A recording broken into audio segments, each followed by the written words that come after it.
You're listening to the Pillaging Podcast, bringing the tailgate to your boombox. Y'all know what time it is. It's time to leave your feelings at the dock, because this is the realest podcast in Raider Nation. Tune in every week wherever podcasts are found. Call in to leave a message to be played on air at 408-909-PJFF. This episode's brought to you by One Nation Fanwear. Check them out at onenationfanwear.com. It's time to pillage another podcast. I'm Kenny Stapler. Che, what's cracking? Oh, chelas. Crack them if you got them. Come on now. You guys got to have one. I hope you chilled them.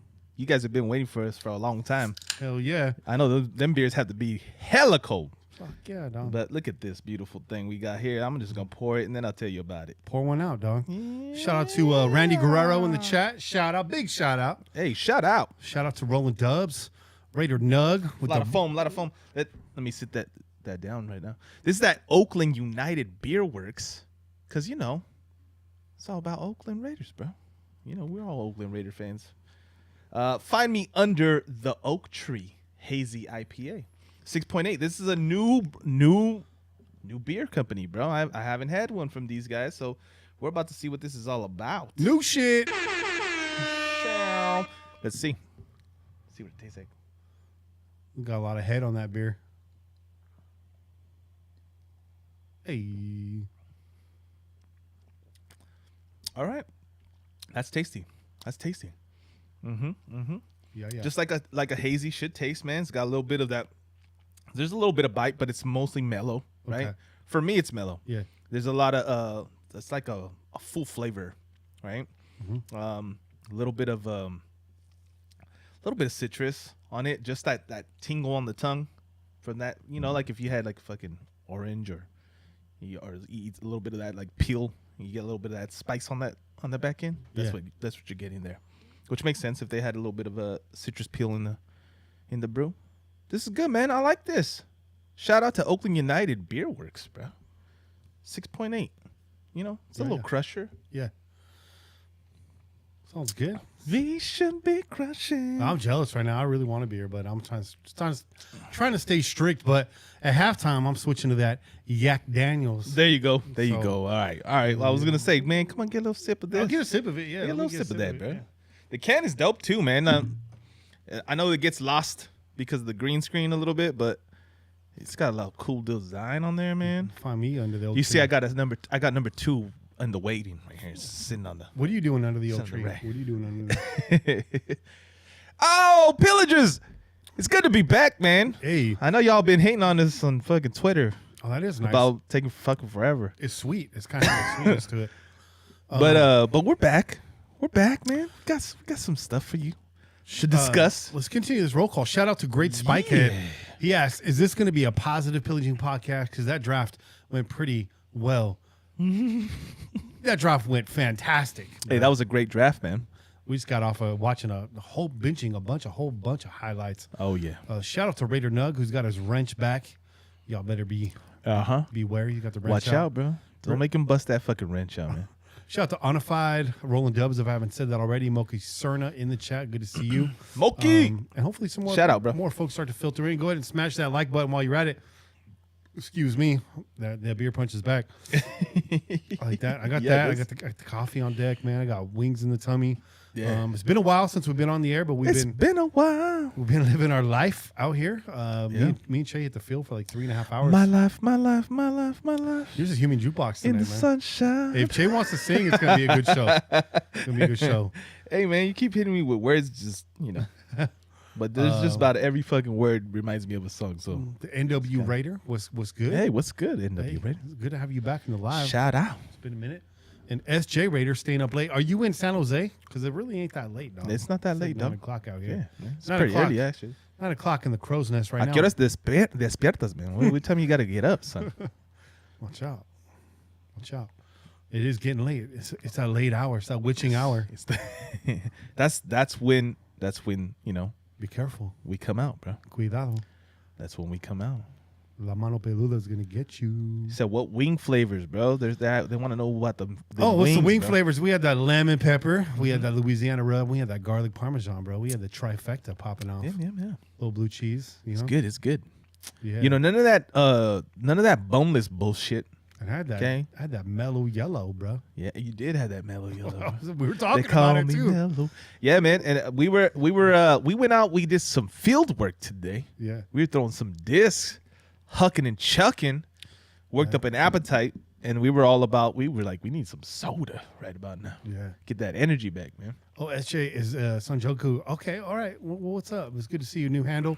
Shout out to Arthur rolling in here. Eddie Raider, Tyler Raider. What's good? Hey, it's good to have the gang back. Yeah, man. Bobby's missing tonight. He had a long weekend. He was spotting out of De La Vega for the Am Masters tournament. Yep.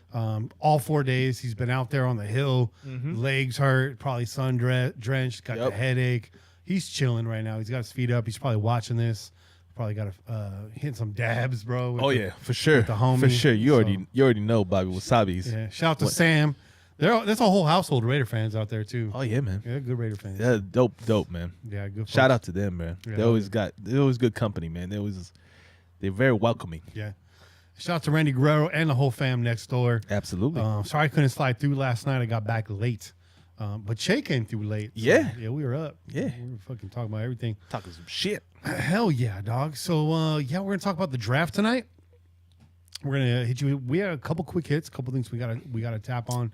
And then we got Kane. I think hopefully waiting in the wings. I don't know if you want to text him up, Che, make sure he's ready. I told him 8:30, so let me go ahead and tell him. Yeah, we came me on a little remind late. him. Yeah. We had to rearrange some some things on the OBS. We had the cameras all Yep. effed up, but we got that together now, so we should be good. By the way, while we're at it, you could donate in the YouTube chat by smashing that little cash icon, or you can hit us at paypal.me/PJ4F. Of course, merchandise, if you want to support, we got onenationfanwear.com, the hottest Raider fan gear in Raider Nation. You need to check them out. Hands down. Hands down. DC4L Custom Tees.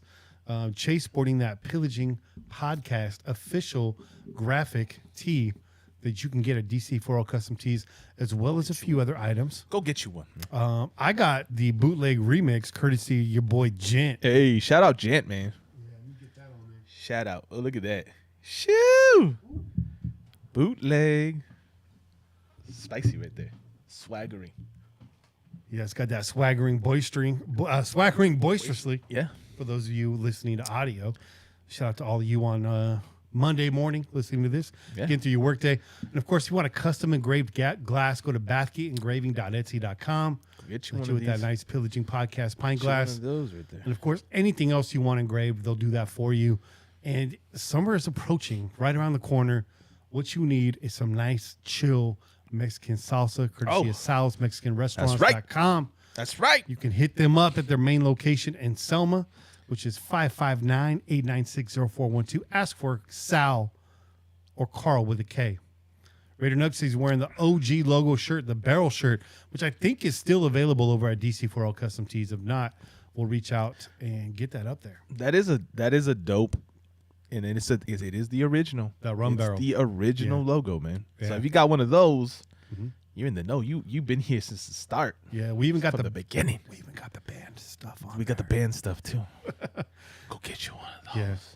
Yeah, if you're wondering why like all the other podcasts are allowed to use like Raiders logos and stuff, yeah, we're wondering too. Because they're schoolboys this way. They are. I said it. I mean, you know. No disrespect. No disrespect, but I mean, it's true. That's what it is. And we will get to your phone calls later if anybody called in. I know it's been a while, guys, but this is kind of our new off-season schedule. We did this a bit last off-season too. Yeah. Don't fret. When the regular season comes, we'll be hit you hard and fast every single week. Yeah. Don't worry about that. We'll get more consistent too down the stretch, but right now, man, it's just life, bro. It is, man. And I've been working more Saturdays. I've been volunteering a lot on Saturdays. You have, man. You've been volunteering on Saturdays. Your boy is pulling grad school, man. I love that for you. I got the grad school going. I'm teaching and I'm daddying, bro. You know, got the munchkin. Yeah. So my time is taxed. Yeah. I'm trying to find some time just to fucking breathe. Time you know what I'm saying? On ticking into the future. That's it. You're gonna get a lot of this all show long. Okay? All day. But without further ado, let's get into some Raiders talk. Yeah. All right, let's do it. Quick hits. Pow. Rest in peace to the Mad Bomber Daryle Lamonica. Rest in peace. Moment of silence for Daryle Lamonica, man. Pillaging. Passed away in his Fresno home on Thursday. He was 80 years old. His death is considered natural causes, which is, it's a bit of relief in this day and age, man. This is true, man. So that means he lived his life to the fullest and went when his time was up. He got every single second out of that life too. Absolutely. Daryle Lamonica put up, ridiculous stats for his time. Absolutely. And that's another thing that a lot of people don't consider about these old time greats. Mm-hmm. They're like, oh, look at the stats, man. They're not even close to these quarterbacks. And I'm like, that's because they played during different times, man. Yeah. You're talking about a different game back then. It was about running the ball and beating people up and being bloody and all that shit. There was no penalties, man. People were ripping each other's fucking heads off. Yeah. Right? So when you see the stats, line his stats up with all the other greats, you'll see that those old timers, man, they were doing the damn thing. Watch some video, watch some old fucking games, and you'll see. Played in 151 games, 18 comebacks, 17 game-winning drives. Hey. And I really feel like Daryle Lamonica is the guy that gave the Raiders their image early on. Absolutely, man. Get the ball downfield, like deep. That deep ball threat, man, that's what the Raiders were all about, right? Throwing the ball deep, and who else to do it to really bring that to fruition than the Mad Bomber, bro? Yeah. From 1967 to 1969, only 4 losses. Yeah. That's major, bro. That's major, bro. Yeah. 13-1, 11-2, 12-1-1 in 1969 and 12 with the tie. It's crazy. Pretty amazing. 164 touchdowns. Longest touchdown I think was 93 yards. Just a bomber, dog. Yeah. The Mad Bomber, dog. The Mad Bomber, bro. That's what it is. Hey, man. R.I.P. Rest in peace, man. And thanks for giving us your best years, man. We Absolutely. really appreciate that.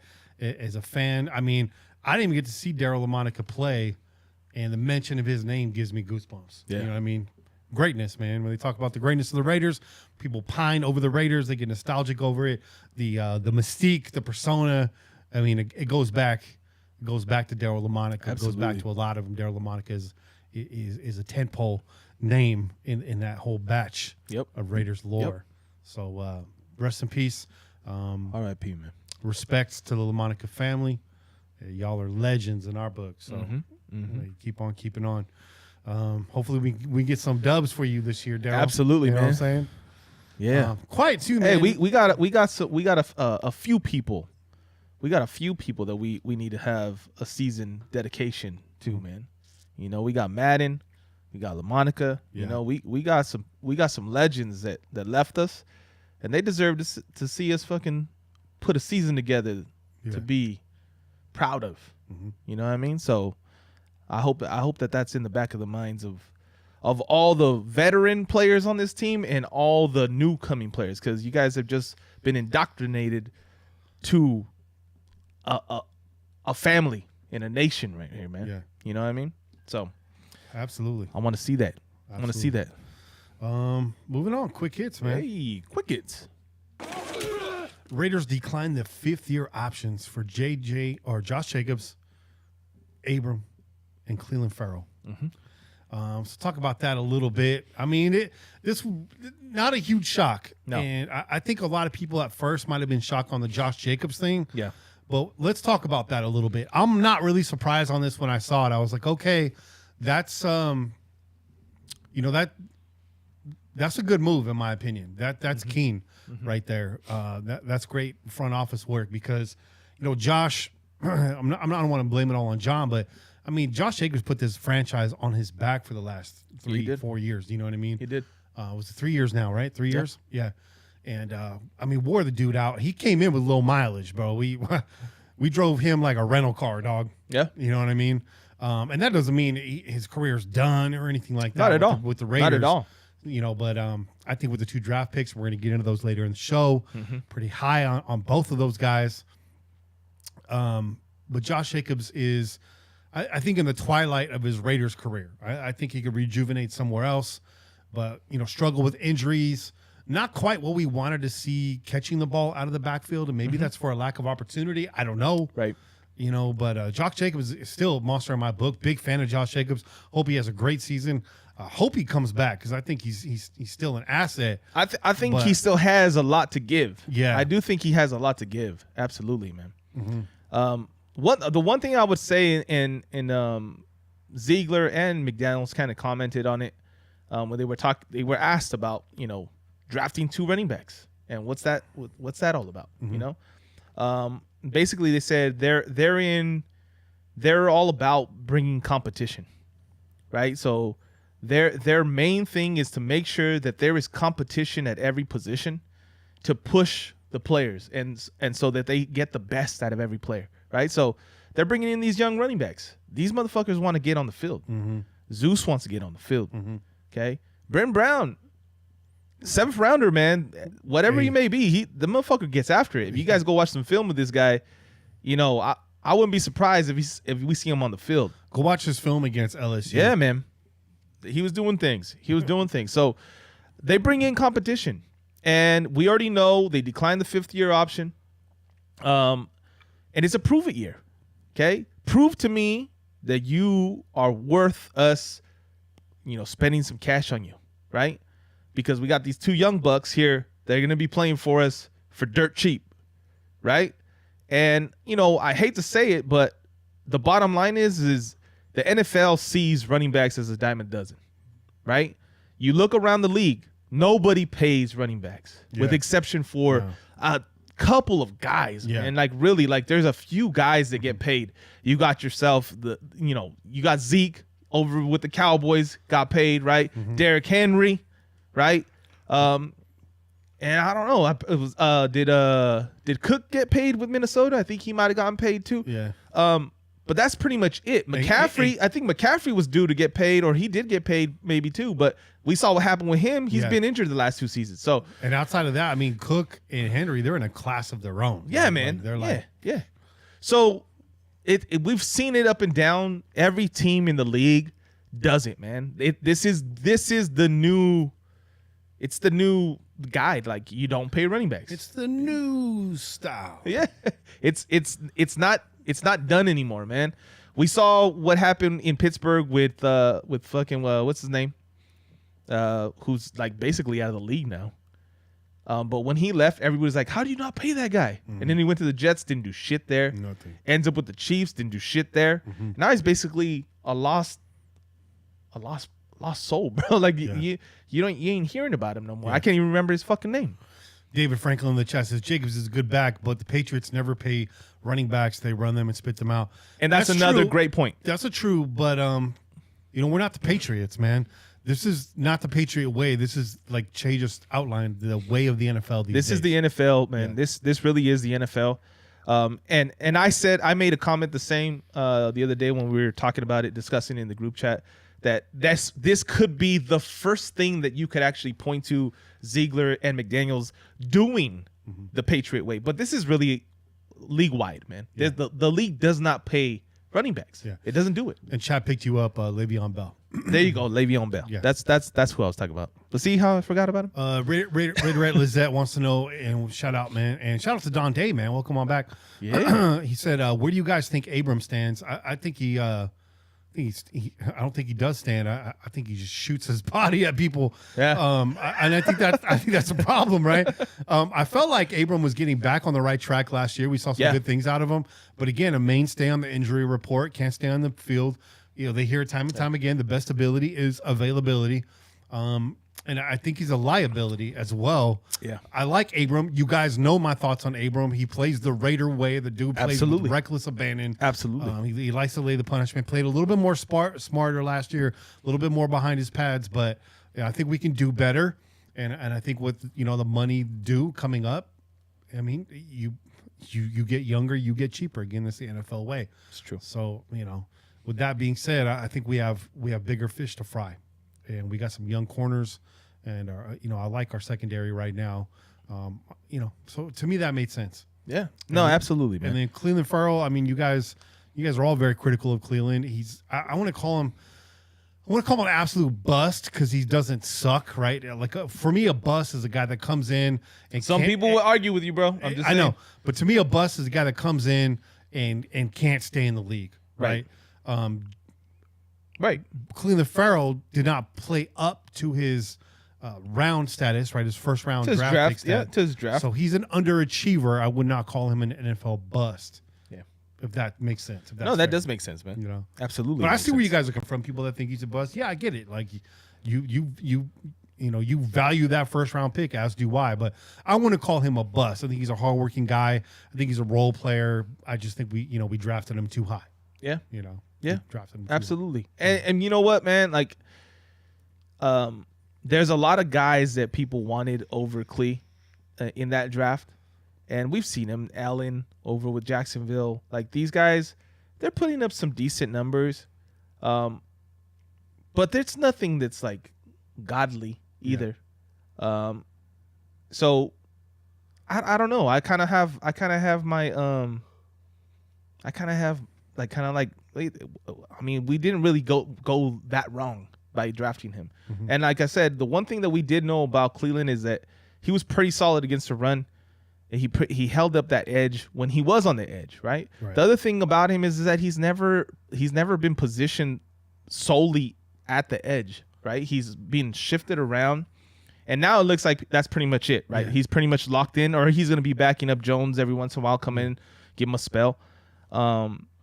But we'll see, man. He's still a young player developing, and he's putting on more fucking strength, more muscle. He's getting more knowledgeable in the game. Talking about Klee? Yeah. And I think he might pan out. Maybe he doesn't pan out with the Raiders. I think he eventually becomes a solid player that you don't diss as much as we have in the past years, man. Klee would have been pretty solid third round pick, but guess what? We got Max Crosby in the third round, so. Yeah. We got our first rounder in the third round, and we got our third rounder in the first round. But that's how it goes, though, right? So, out to me, yeah. I mean, look at. We know now that Max would have been the first. He's a first rounder. Mm-hmm. The motherfucker is great, right? You go back and you see, if you could see forward into the future, and you saw what Max has done his first 3 seasons, right? You would say draft that motherfucker in the first round. Yeah. Right. But we didn't, and nobody had him. Yeah. pegged for a first round, second round, Yeah. and that's why we got him in the third round. Okay, perspective is real easy to call like as things start to develop, but I think we took the players that we thought were gonna work, and it worked out anyways. And I think if we It worked out anyways. If we didn't get Klee at 4, somebody in that top 10 is probably going to take him. I had a feeling. I had a feeling. So, it is what it is. But we got Max Crosby anyway, so the fuck. And ain't nobody bitching about that. The fuck does it matter, bro? It doesn't matter, bro. It doesn't matter. You know what I mean? It doesn't matter. Yeah, I mean. Yeah. Good point. Spike Katie says, I see Farrell doing well in Graham's scheme, but not picking up his 5th year was the right call, and he might come back next year as a fringe starter. Yeah. Hey, look at man, they're all playing prove it years, and sometimes motherfuckers need a little bit of extra motivation, added motivation, right? So Josh Jacobs ain't going anywhere. He's gonna be here. He's gonna compete against these young bucks. If they see that they're all on the same level, then don't be surprised if Jacobs is gone. Yeah. Something happens, right? Yep. But the same thing goes for Klee and Abram. Like, you got to prove it. You want to come back to this team. You want to stick with this team. You gotta do what fucking, what Max has done. Max has shown like I'm valuable. You gotta fucking sign me. Yeah. And he got his money, man. Yeah. He got his money, and shout out to him for doing that. And I think he only gets better. He only gets better. Where did Farrell come out of? That was Clemson. Yeah, Clemson. Okay. And hey, with Farrell, Neil Farrell and Matt Butler coming in as new D linemen, Hey. you got a guy right there who's now been in the league 3 years. We're gonna talk about them guys. Great role player. Let Klee, help transition him in, man. Absolutely. He's a solid character dude. So he's gonna, play his role this year, and we'll see what happens. That D line rotation is solid right now. Solid. Yeah. So not hearing back from Kane, which is unfortunate. We got a little bit late start, so maybe that's on us. That's on us. Man, Kane's moving up in the world out there, y'all. Yeah, man. You don't even know. Big things for Kane, man. Yeah. Big shout out to Kane. Check out his YouTube, his tactical. Yeah, Kane's tactical. Video, yeah. Was it? Watch him fucking unload fucking cannons at the shooting range. Go, bro. Kane's ready for the apocalypse stuff. He got that black on black motorcycle too. Hey, shoo. Hey, I'm just saying right now, if some shit goes down, we're driving to fucking Arizona, bro. Yeah. We're going to Kane, bro. What's he pushing out? BMW too?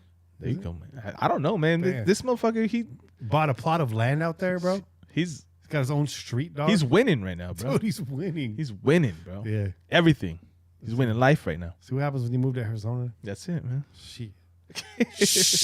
So that's what happens when you move anywhere that's not fucking California or New York, bro. You can succeed. You can succeed, man.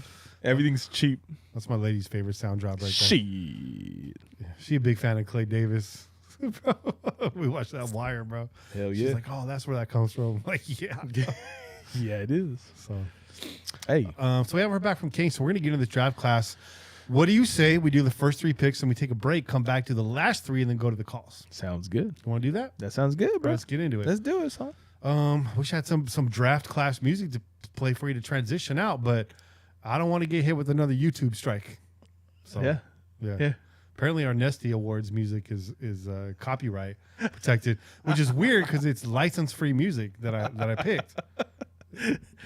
And maybe they fucking stole it from somewhere, bro. I don't know, man, but it just seems like the world is against us sometimes. Hey, man.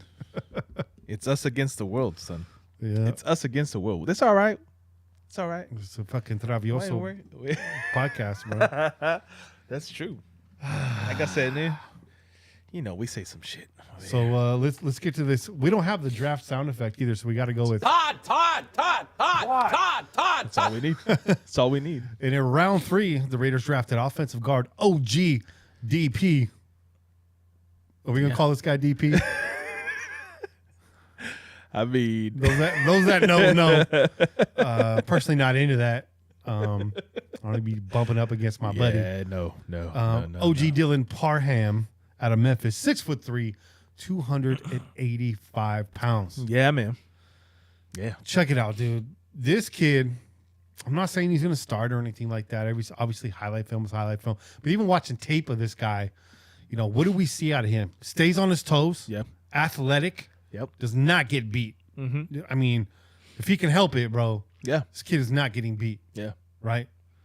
He's the reaction that he has to the moves and counter moves of the defensive linemen.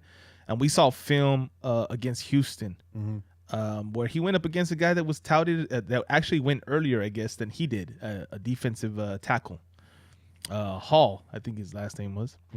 And that dude was fighting him, making moves, trying to swim, and dude was there. He was locked in. Even when he was knocking the hands away, those hands were being replaced right away, and he was re-engaging, and holding his ground, man. And stay inside, close to the body. Never seems to lose leverage. Yep. Very athletic. Yeah. Move side to side, gets up. Finishing blocks. With the finishing blocks. Violently. Right? After the whistle's blown, he's still moving, guys. Oh, he's still pushing. David Franklin says 311 at the combine. There you go. Yeah. There you go. But moves nimbly, bro. And honestly, the 285 even from the tape we saw, that's a goddamn lie. He's a big boy.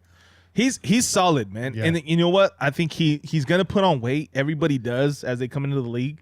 They get on a regimen in terms of their diet, and they're gonna be lifting a hella weight, right? So the weight's gonna start to stack on for this guy. I think he looks undersized, but he doesn't play undersized. No. And that's a great thing, right? Because he looks like he can hold his own very well against big dudes, man. And they have him listed as a guard and tackle. Yeah. But a lot of people are saying that he kind of projects as a center, Yeah. So we'll see. I obviously he's going to be kind of in the mix. He's going to be backing up probably the interior three. Did you catch his interview? Because I didn't catch that. I didn't. Okay. I didn't catch the interview. Because he can be a center. That tells me the kid's got some brains on him. You know. But at 6'3", not short, but definitely not like your 6'7", 6'8" fucking giant offensive lineman, which is always impressive to look at, right? You look at like this guy's a freaking monster. Yeah. But honestly, when it comes to like leverage, I kind of like the stouter. Low to the ground. Yeah. Is able to get underneath the pads of these bigger dudes, right? But also, you also got to keep in mind the fact that if he's an interior lineman, that's actually helpful for a quarterback to be able to see over the top, right? Exactly. When you got these big, massive motherfuckers standing in front of you, you're gonna have some trouble seeing some shit. Yeah. You know what I mean? So a guy being 6'3" instead of 6'6", that's a little bit of difference in giving a wider view for your quarterback, especially when they're sitting in the pocket, right? Yeah. So it'll be interesting to see where he's at this year. I don't know that he starts at center this year. I think Andre James graded out pretty well last year. I know a lot of you guys are very critical of him, but I think it overshadows the good moments. Good center you don't really hear about too much. Yeah, it's quiet. You know what I mean? And I like that. So I thought Andre James was serviceable. No one's going to replace Hudson. But we'll see what we get out of Parham. I just really like his ability to stay on his toes. You never saw those heels hit the ground. He never looks like he's in an uncomfortable position. Repositions himself, can get upfield, can move side to side. Just very strong with the hands close to the body. Just like immovable force, man. Just strong. The leverage always there. Yeah. So I like that. If he does slot in, it'll be interesting to see. We were talking about offensive line this week in the text. You were thinking that maybe they slot Denzel Good back over to right tackle until somebody's ready to grab that job. And I personally saw good things out of Simpson last year too. I feel like he's due for a breakout season. He could have a great season this year. I feel like our left tackle, right? Obviously, we already know Miller is there. He's the cornerstone of our offensive line at this point, right? Left tackle, our left guard, our center, and our right guard are already determined. I do, at least for this year, at least to start this year, right? Now, if these young kids come in here and they start to show that they deserve some playing time, we might see a little mix-up. Yeah. But right now, I think it's determined that we have Miller, we have Simpson at left guard, we have James at center. Simpson. and then we have Leatherwood at right guard. And motherfuckers are mad at Leatherwood, right? People are upset about him, and they talk. He caught a lot of fucking fire, bro. People were lighting his ass up all season long. But when he slid into guard, he settled down. He settled in, and he did well. And all I've seen from this motherfucker in the offseason is he ain't said shit and all he's doing is working. So I can only imagine that he's going to come back better. And if they leave him at right guard where he did well, he did a lot better than right tackle, we can all agree on that shit, then I don't think that there's a reason to move him. And I think with Good next to him, he's just that much better. Exactly. You know what I so mean? that's getting to my point. Everybody is upset with the fact that we don't have a right tackle. Yeah. And that your boy is projected as the right tackle, Brandon right? Parker? Yeah. But Denzel Good was supposed to be our right guard. Yeah. Got injured, was out for the rest of the season. But we've seen him prior to last season fill in at those positions, at guard and at right tackle, and did well. Yeah. And I think if you give that dude the assignment, this is what you're going to play, this is what you're going to do, you let him focus. Remember, this is when he was a backup. He was just basically, whenever we tell you you're going in, you're filling in wherever the fuck we tell you. Yeah. Right? That's kind of hard to be successful all the time. Yeah. When you could be at left guard, you could be at right guard, you could be at right tackle. Yeah. Right? When you got a position that is designed and it's like basically like this is what you are. Yeah. 24/7. All we want you worrying about is being a right tackle. I think he can be successful, man. I hope think so, he can man. be successful. I'm going to be upset if Denzel Good is not starting on this line because I'm a big fan of Denzel Good. I just think the kid's been quietly like super solid for us. Yeah. So, Yeah. And for all the reasons you just mentioned, the fact that he can slot in there. Either way, any way you cut it, we still got to go over Thayer Munford Jr. in round 7, who I think fits as a 7th round pick, but high ceiling. We'll talk about him in the second half of the show. Absolutely. But this offensive line training camp is going to be competitive. Absolutely. It's going to be physical. And again, back to what Ziegler and McDaniels were talking about in the interview, they want to bring in competition. Yeah. So you bring in Parham, right? If he doesn't start, that's a good sign for DP, for the guys that are there, right? DP. Yeah. DP. DP. If you bring him in and the guys that are already there hold their spots, then that's a good sign because it says that the guys that played last season have developed, have matured a little further, and they're becoming more solid, right? If he comes in and he lights fucking fire under people's asses and he wins the spot, then fucking good on him. Yeah. That's a good sign anyways, Yeah, right? That's yeah. good for us regardless. Yep. Because he outright beat somebody to get that spot. And the same thing goes for Munford, right? We already know that right tackle position is kind of a fucking, everyone's hands are up in the air in regards to that. Yeah. Parker's not seen as the go-to guy right now. I hope not, He's just no. kind of seen as the guy that's there because he's penciled in right because now. we have a need. Yeah. Right? He's penciled in there. He's nervous right We now. got Good, and then we got, Munford now. Yeah. Which, like you said, we'll talk about him. So we'll see what happens, man. A lot of good knowledge in the chat right now. David Franklin, Leatherwood, working with Duke Manyweather. There we go. That's a hell of a name. Technique coach who coaches the best players in the NFL this offseason. Hey, There you I go. love to hear that, man. There you go. If somehow Leatherwood can make that jump, fill the slot at right tackle, and we get Good back to right guard, it's going to be a great offensive line this year. This is true. Raider Nug says McDaniels and Ziegler were saying that the O-line guys practice at every position, so it doesn't sound like a long shot to have any one of them play at guard or tackle. And that's pretty. I would say that's par for the course in most organizations. Yeah. Because you get a lineman go down. That can be. I mean, it's a huge. That's blow just to prep. anything. We saw that from what was our offensive line coach? Tom Cable. Tom Cable, bro.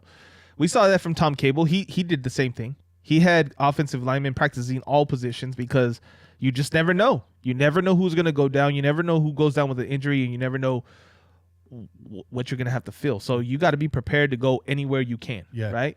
But that being said, if you got a guy that's solid at a position, you want to keep him there, right? You don't want to fucking have him shifting around.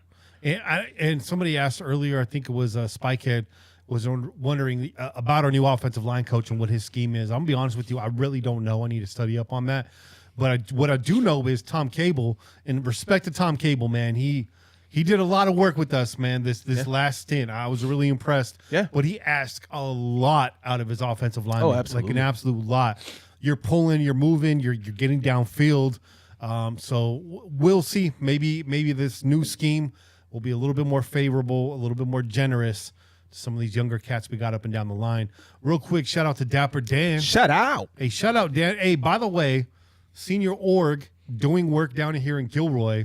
Hey. And I just want you all to know you need to send more people down here because you guys have a lot of love, like behind closed doors. Good things are being said about all y'all, and I'm throwing my 2 cents in there too because y'all are good people. Y'all are taking over. Y'all are taking over up there in San Jose, and I love to see that, man. Because fuck those people that I left, bro. y'all do the work. Trust. Hey. Scott S says, couldn't click fast enough when I saw Pillaging going live. Well, you're 30 minutes late, Scott. That's all right. We're about 6 weeks late, so welcome, man. Hey. It's all love. I'm just fucking around. You know me. Thanks, man. So let's move on to round 2, yeah? Hey. So what do you give the Parham grade? What do you give it? I mean, I like the Parham draft because it's a position of need. We need backups. We talked about it all last season about how we didn't have the depth that was necessary to be successful, right, at the offensive line position. So, yes, I'm happy with it. I give it an A because he's a solid dude. From what we saw on film, I see him sliding in as a great backup, potential starter, man. Potential starter. I give it an A, too. Yeah. I don't think it's going to be long before this kid's starting. Yeah. And he was a third rounder. Remember, we didn't have a first round and a second round pick. If we want to talk about our first round and our second round, we got A's for that because we fucking got Devontae Adams. Mm-hmm. That's it. That's an A, bro. And, a lot of people said this is not the greatest draft class, but I kind of like that. That means there's no hype, there's no expectation, and right. I like that. Right. We move. You like that? Real G's move in silence like lasagna. Figure that one out. Lil Wayne. Shout out Lil Wayne. Todd. Round 4. Hey. Raiders select running back Zamir Zeus White out of Georgia. Hey. 6 foot even, 215 pounds. Mm-hmm. Bro. Mm-hmm. The kid's got twitch, man. He does. I will say that. I like that. I like his, right off the bat, we're going to talk about it, right? The ACL injuries. Dude's injured both ACLs, left and right. Yeah. Early in his career, though, like high school, right? Yeah. Yep. Healed up. His lateral movement, his quick cut, showing no side effects, bro. No effects. None at all. What I did notice from the tape is even when he breaks free, he's got a gear, but I wouldn't say it's the fastest. I know he ran the 4.4, but in pads, I don't know that he's that fast from what I saw. I seen him get chased down a lot, but his vision, excellent. Yeah. Catch the ball out of the backfield. The fuck is that, bro? Cats, bro. Some fucking cats out there fighting for their goddamn lives right now. I think the cats versus the what do you call them? The raccoons, dog. Oh, we got raccoons in the neighborhood. Yeah, holy shit. So I think it's about to go down. It's about to go down. Yeah, out there, let's get ready to get ready. Hey, Soki Slim, shout out. So that's what I like about him. His juke. I like his juke, and I like his hands. I like how fast he hits the hole, right? Mm-hmm. No hesitation, great vision. What do you think about Zamir White, man? I mean, everything that you just said, I agree with, obviously. Mm-hmm. This guy has good vision. He has good vision. He sees what's happening with the offensive line. He makes a decision.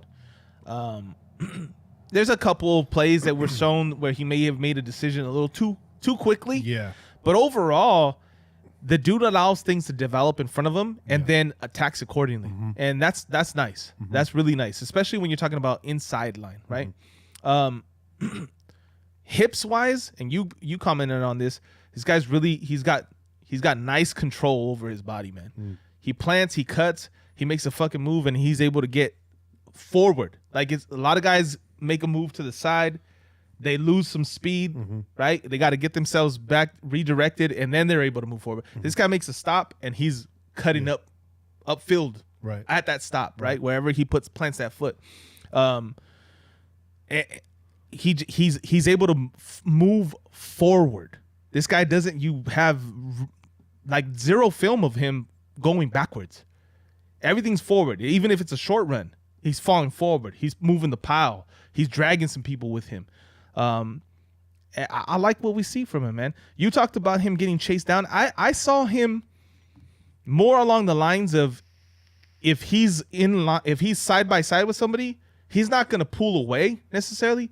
But if he's ahead of people, they're not going to catch him. They're not catching him. Yeah. Okay, and that's where you do see the 4.4 speed, right? Because he's able to stay ahead of people. He's not getting chased down real easily, right? But when side by side, people, I mean, he's not running a 4.2. Yeah. Right? He's not just like fucking pulling away from people, right? So, but I mean, there's not a whole lot of running backs that run at that speed anyways, right? So, I mean, can we name a running back currently that runs a 4.2, 4.3?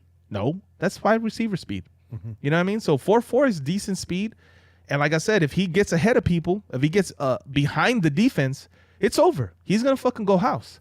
He's going to go house, man. And he's not an easy tackle in the first place. So if you're going to be chasing him down and trying to grab jersey, you're probably not going to be successful. Yeah. A good point. Really good point. I think what I don't like is the pass protection. Yeah. Didn't see a whole lot there. Needs to improve, definitely. I don't know that he's going to steal a starting job first year. Josh Jacobs is going to get his chance this year. I think Josh Jacobs still serves a purpose. He's going to punish defenses. And that's not to see that Zamir White is easy to take down. I don't see Zamir breaking a lot of tackles, but those feet stay moving, and they stay moving fast. Yeah. So he's finishing runs, right? He's finishing runs moving forward. What I used to like about what's his name, Washington, right? Not the greatest running back, but always finish runs. Same thing with White, always moving forward, like you said, always following forward. Yeah. You might hit him at the 1 yard gain, he's going to fall forward for 2 more. So Absolutely. You're always going to get 3 yards out of Zamir White, from what I can tell. Pass protection probably the biggest weak spot right now, and at 215 pounds, 6 feet, pretty solid. But again, not a punishing back, not his style, which is great. Which is great for like sustainability, right? For down the stretch, right? Yeah. Hopefully we keep this kid healthy. Whereas Josh Jacobs is no fear.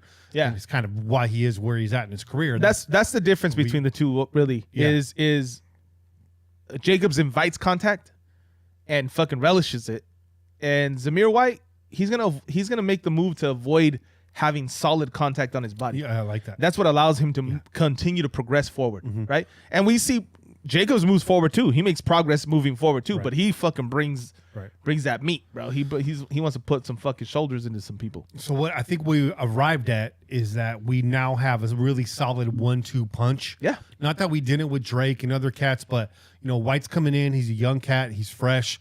Hopefully going to stay healthy, and we'll have that 1-2 punch all season, or for the majority of it, and is able to step in as a 3-down back if Jacobs goes down. Right, if Zamir White's not available, then Jacobs is in there until he's not. So it's just very well-rounded running back core right now. I think Zamir White's an excellent complement. We got that thunder and lightning right now. So not to say Jacobs is slow by any means. No. Real quick, Hey, shout out to Silky Slim. shout out, brother. Cheers. I don't need more coffee. $19.99 donation in the chat. No comment. Put his money on the table, walked away. That's him, man. He's a fucking That's him, man. badass, bro. That's our boy right there. And shout out to you, Mike, man. I know you were like, yo, just fucking do a show already. Like, we don't care what you talk about, man. And you know what? To that I say, we don't care about what we talk about either. Because we're just going to talk the shit anyways, bro. Just going to talk shit anyways. But, hey, man, we appreciate you, dog. No comment. We appreciate just you. Palm the money, gave the daps, and then I looked and I was like, oh, there's $20 in my hand, bro. Yeah. Yeah. Sorry you didn't get the bindle. But I like Zamir White, man. I like Zamir White. And play for Georgia, so we went up against some great competition, too, so you know that. That's another thing I like about this draft. Kind of a carryover, I guess, from the Mayock regime is, drafted guys from big schools. Yeah. Yeah. I mean, Memphis, right, was where we got Parham from. And then that was it, though. Yeah. That was it, right? Because everybody else came from... Yeah, Georgia, LSU, Tennessee, Ohio State, UCLA. Yeah. I mean, UCLA kind of, not a small school, but not... I mean, it's they're not a powerhouse. It's Pac-12. They're not a powerhouse. They're not a powerhouse. They did play LSU, dude. They ran all and they ran it. And we'll talk about that. We're going to talk about that. Stay tuned for Britton Brown, dude. Our last pick. Don't sleep on that. I got a little hot take coming with that, too. Yeah. Bonnie Bites Animation says, trade offer. You receive Justin Jefferson. I receive Mac Hollins. I'm going to pass. I'm just going to pass. All right. I mean, I guess, man, if that's what you want. Yeah. If that's what you want, man. You receive 4 grams. I receive $60. Or 1 gram and I get 85. There you go. Now we're talking about something else. There we go. Just because I don't know you. You know Just what I'm because you saying? don't. Yeah, just because you don't We know. get the homie prices a little bit different. Hey. Todd. All right, man.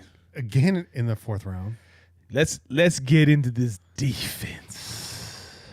This might be my 2 favorite picks of the draft. Yeah. Yeah. Defensive, Hands down. Hands down, bro. Hands down. Hey, put your hands up. Yeah. Put your hands down. Put them down. Put your fucking hands down. Get your hands out of my pockets.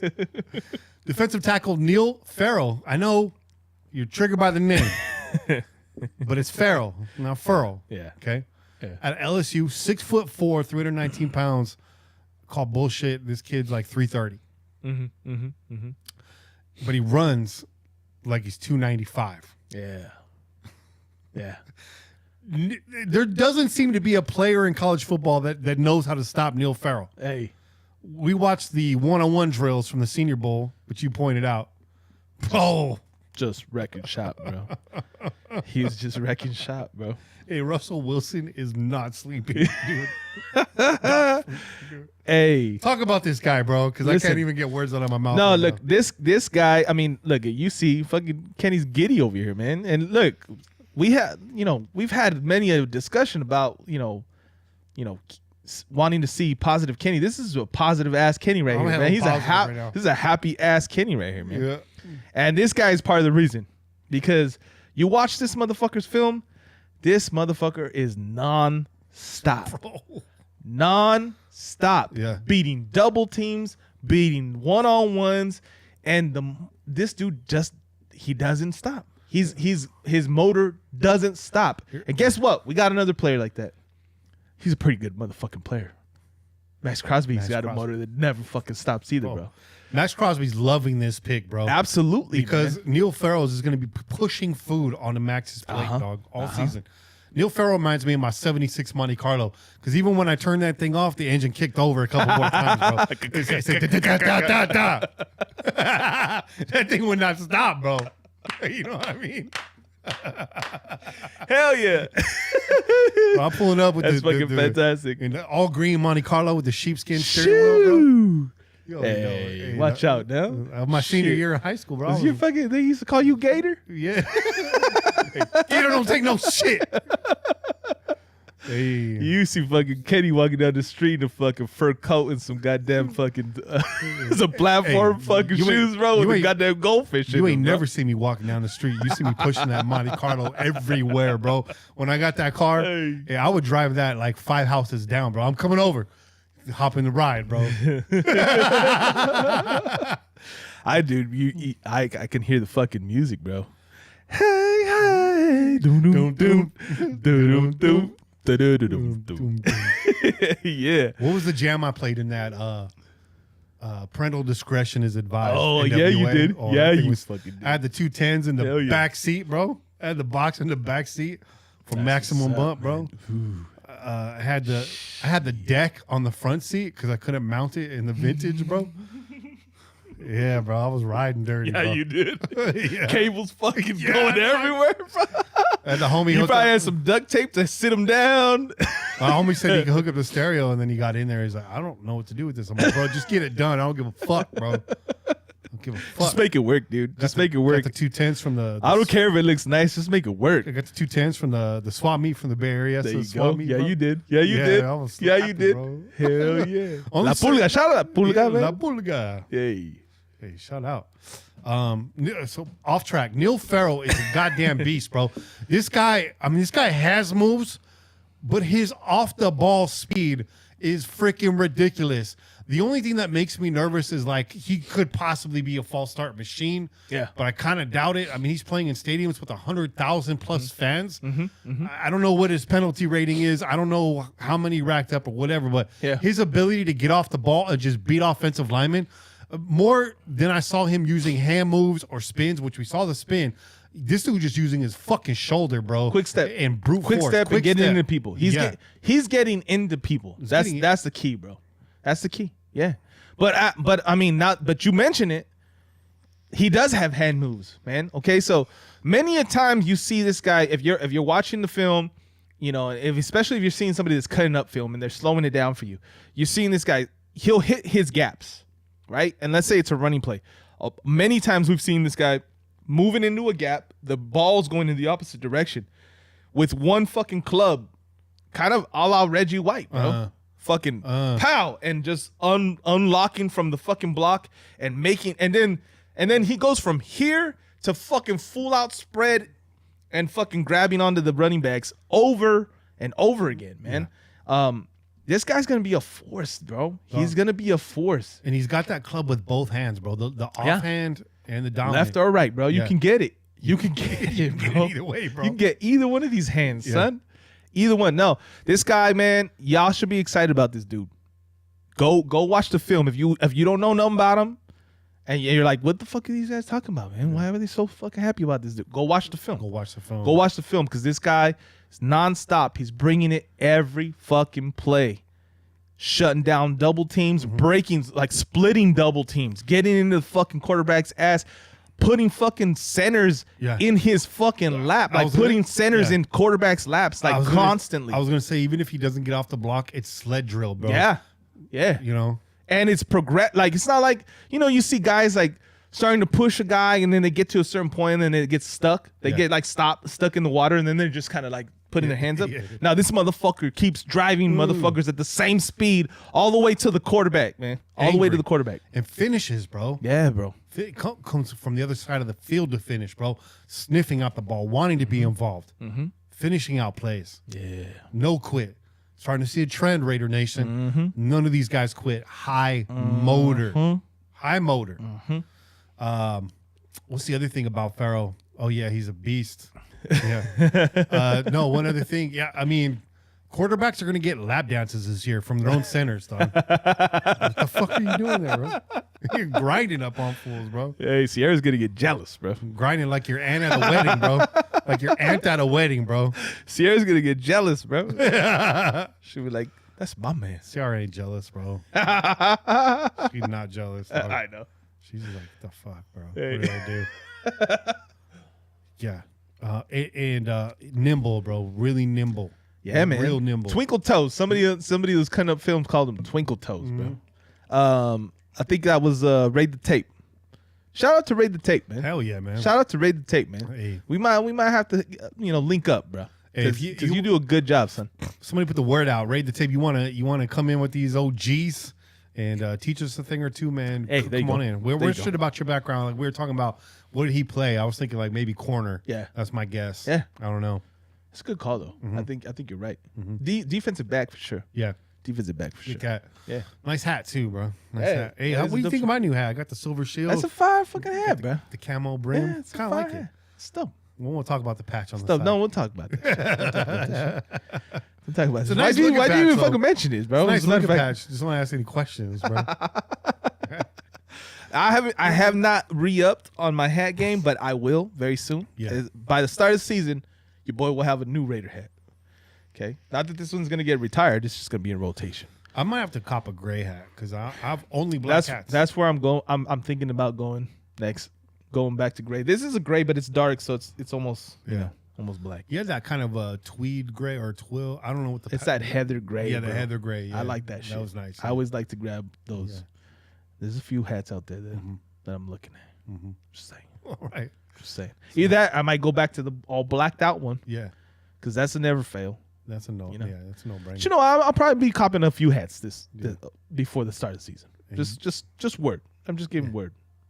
Don't buy the fucking same hat again, motherfuckers. Right now, I got my optimistic hat on, so y'all should be happy about that. I like these picks, dog. I was hella pessimistic too. I really was the most uninvolved in a draft that I've been in a long time. Just because we didn't have a first and second, so it's like, what am I going to do? Predict the 5th round draft pick for the Raiders? That would have been amazing, right? But I'm not that good. I mean, full disclosure, I'm not that good, right? So I was like, let's just see how it plays out. I'm not one of those people that likes to sit and watch the draft, dude. For me, I don't get excited. For me, it's like a big waste of time. Like, I'll catch up with it right after the picks. I'll catch up, but I'm not gonna sit there and watch everybody make their picks and stuff. For me, it's just dragged on too long. I like watching them, man, when we have a round 1, round 2 pick. I think it's for sure. It's a little more exciting. It's exciting. Right? Like, you want to see what's gonna happen. Yeah. But I agree. with the way things went this season, and the fact that we were like, we're cool with round 1 and 2. Yeah. And honestly, look, man, aside from the fact that we got Devontae Adams for our 1 and 2, right, which was fucking more than worth it. We got Chandler Jones too, though. And we got Chandler Jones. But aside from that, this was not an exciting draft at the top end. Okay.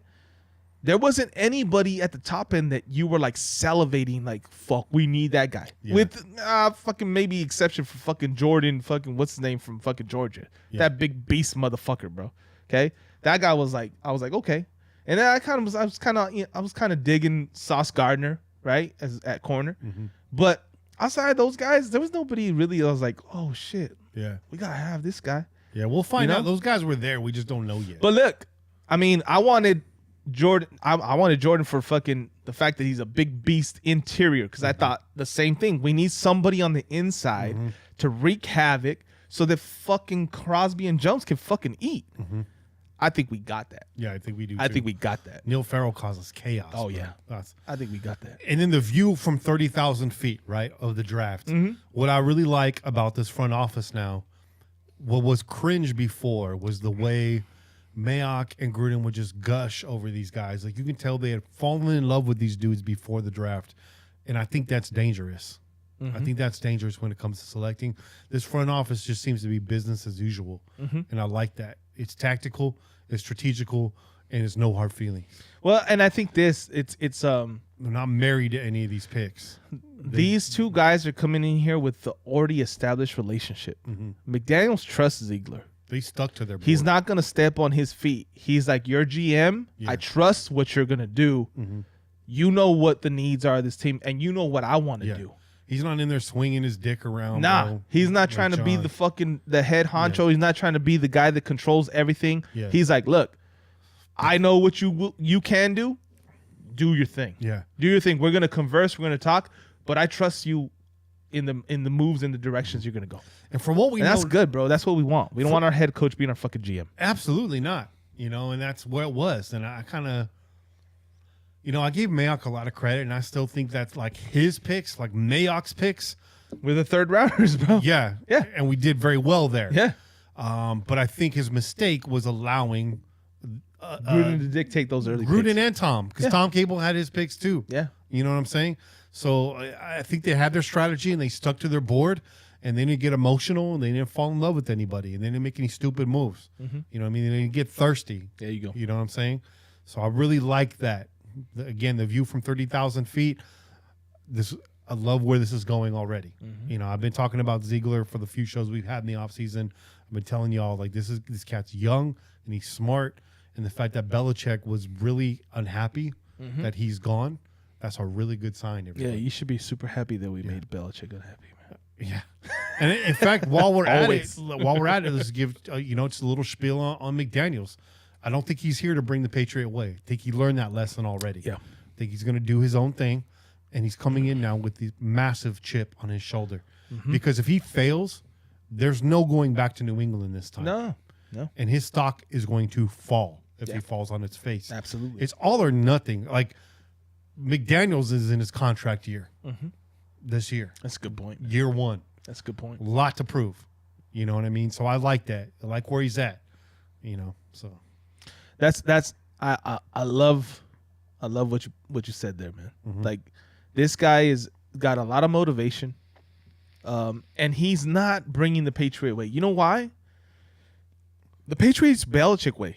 yeah. You're not Belichick, okay? So that was your first mistake. If that's what you were trying to do when you got hired as head coach, you were just trying to be another Bill Belichick. You got to be yourself, son. Right? Like, you could be inspired by somebody. You could be mentored by somebody. You could be influenced by somebody. But at the end of the day, you have to be you. Yeah. if you're too busy trying to be somebody else, you're never going to be successful because you're not being who you're supposed to be. Right. Which is you. Yeah. Right? So he comes into this. It's a fresh start, man. He's excited. Mm-hmm. There's a lot of fucking excitement. This team just went to the playoffs. Yeah. We feel like we could build off of that. Yeah. Right? We got beautiful fucking stadium. Like, everything's headed in the right direction. Right? This is a perfect circumstance for him. Mm-hmm. And all he's got to do is just not make the same mistakes he made previously. And if he's fucking smart enough, he learned from those mistakes. Yeah. Right? So be you. Josh, be you, man. You ain't Bill. Yeah. Don't be fucking Bill. Yeah. Bill's a grumpy asshole, bro. Yeah. Oh, Don't be that fucker. Because the Patriot way works when you're winning every year. But it pisses motherfuckers off, bro. Yeah. You've seen people leave and speak out. Yeah. When they're not winning, bro, that shit's going to go to hell fast. Oh, yeah. Look at Bill Parcells in his coaching career. When his team did not win, it did not last long for him or his players. Exactly. And Belichick's the same way, right? They all come from that same. So you better do well, Josh McDaniels, because you got a real punchable face. And I know what it is.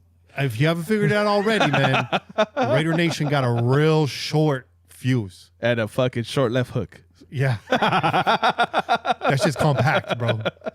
That's just explosive, dog.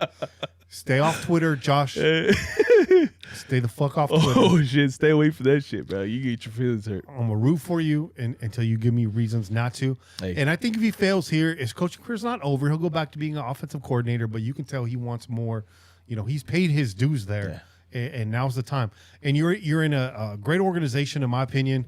You're in a building that smells like new carpet. Hey. And let's face the facts, bro. It's got that new car feel. That new carpet smell, that smells like success, bro. Yeah. That's what that smells like. You see that? I just put that shit in. Yeah, exactly. I paid fucking $10,000 for that shit, bro. That shit is Scotch guarded, bro. That shit's beautiful. Stain resistant, bro. You go ahead, spill your wine right now. Yeah. Spill your wine. Spill the wine. See how just sitting there? It's just puddled on the top of that shit. Ain't going nowhere. It's not gonna soak it. Fuck that shit. Scotch guard. Pillaging Podcast not sponsored by Scotch Guard. But we should be. Yeah. Should be sponsored by a whole lot of motherfuckers. We don't get no dimes from these motherfuckers. Yeah, because they spilled a lot on us and none of it sticks. You know what I mean? This is true. Shout out lawyers. But yeah. So that's the view from 30,000 feet. Hey. That's the first 3 picks. We're gonna take a short break. Yeah, we are. And we'll be back in 2 and 2. Ooh. Chuck Woolry. Shout out.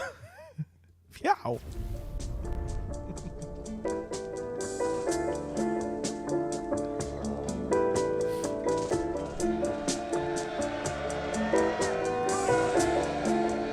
Sound roll 66.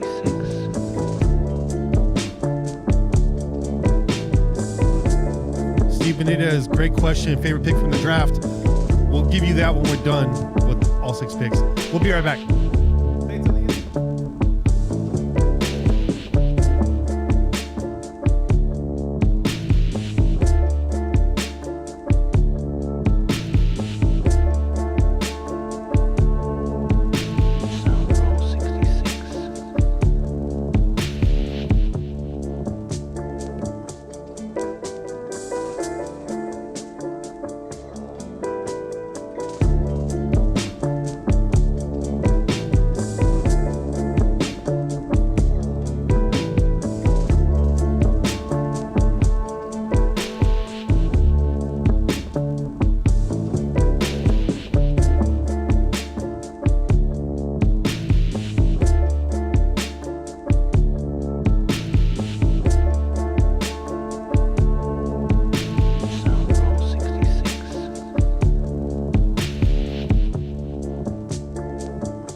Oh, you know I'm ready, bro.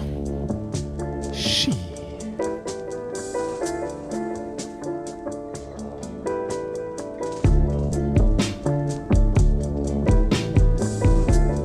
And we're back.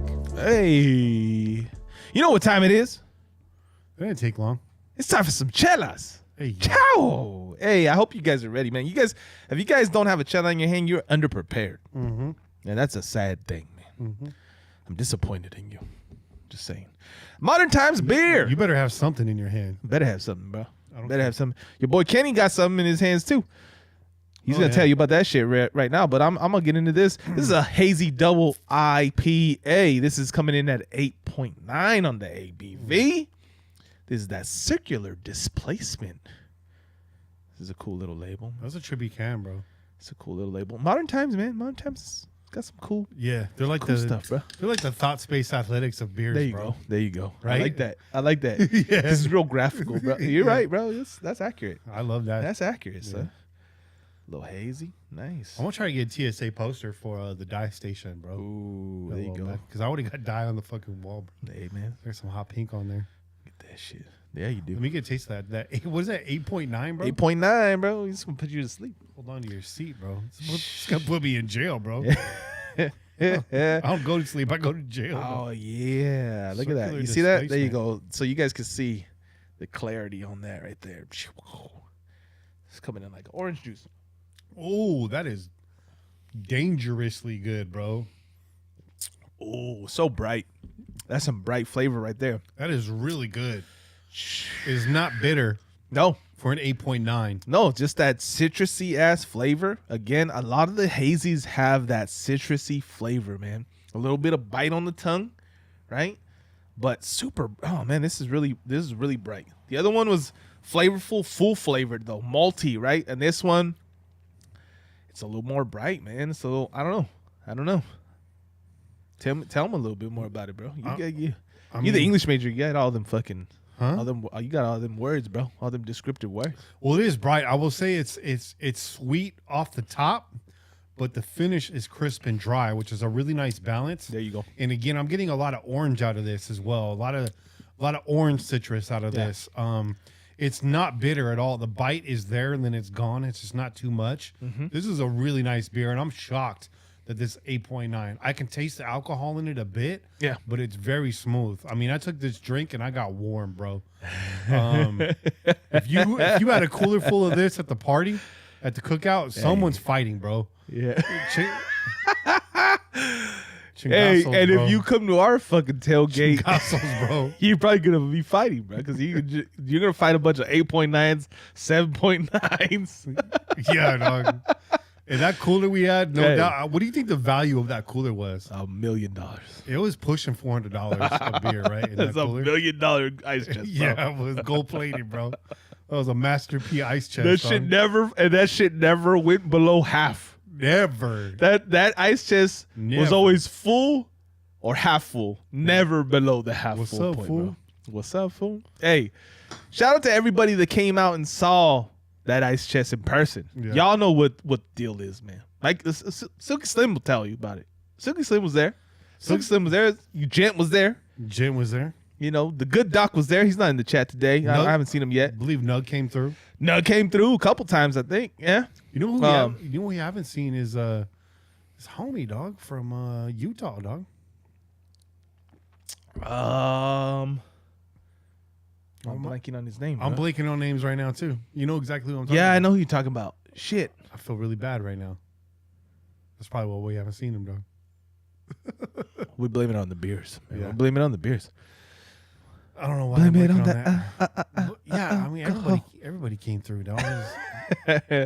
Hey, Wanted to and by snap, the way, no promises.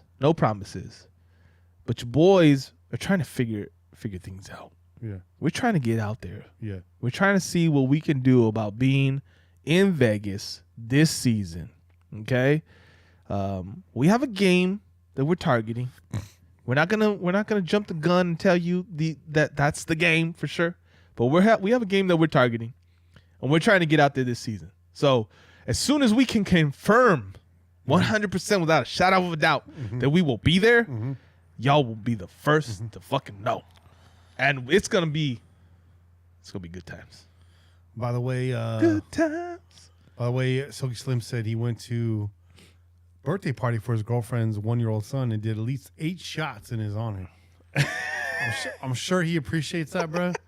And I'm just glad you're still standing, bro. My ex still standing. Yeah. He's still standing.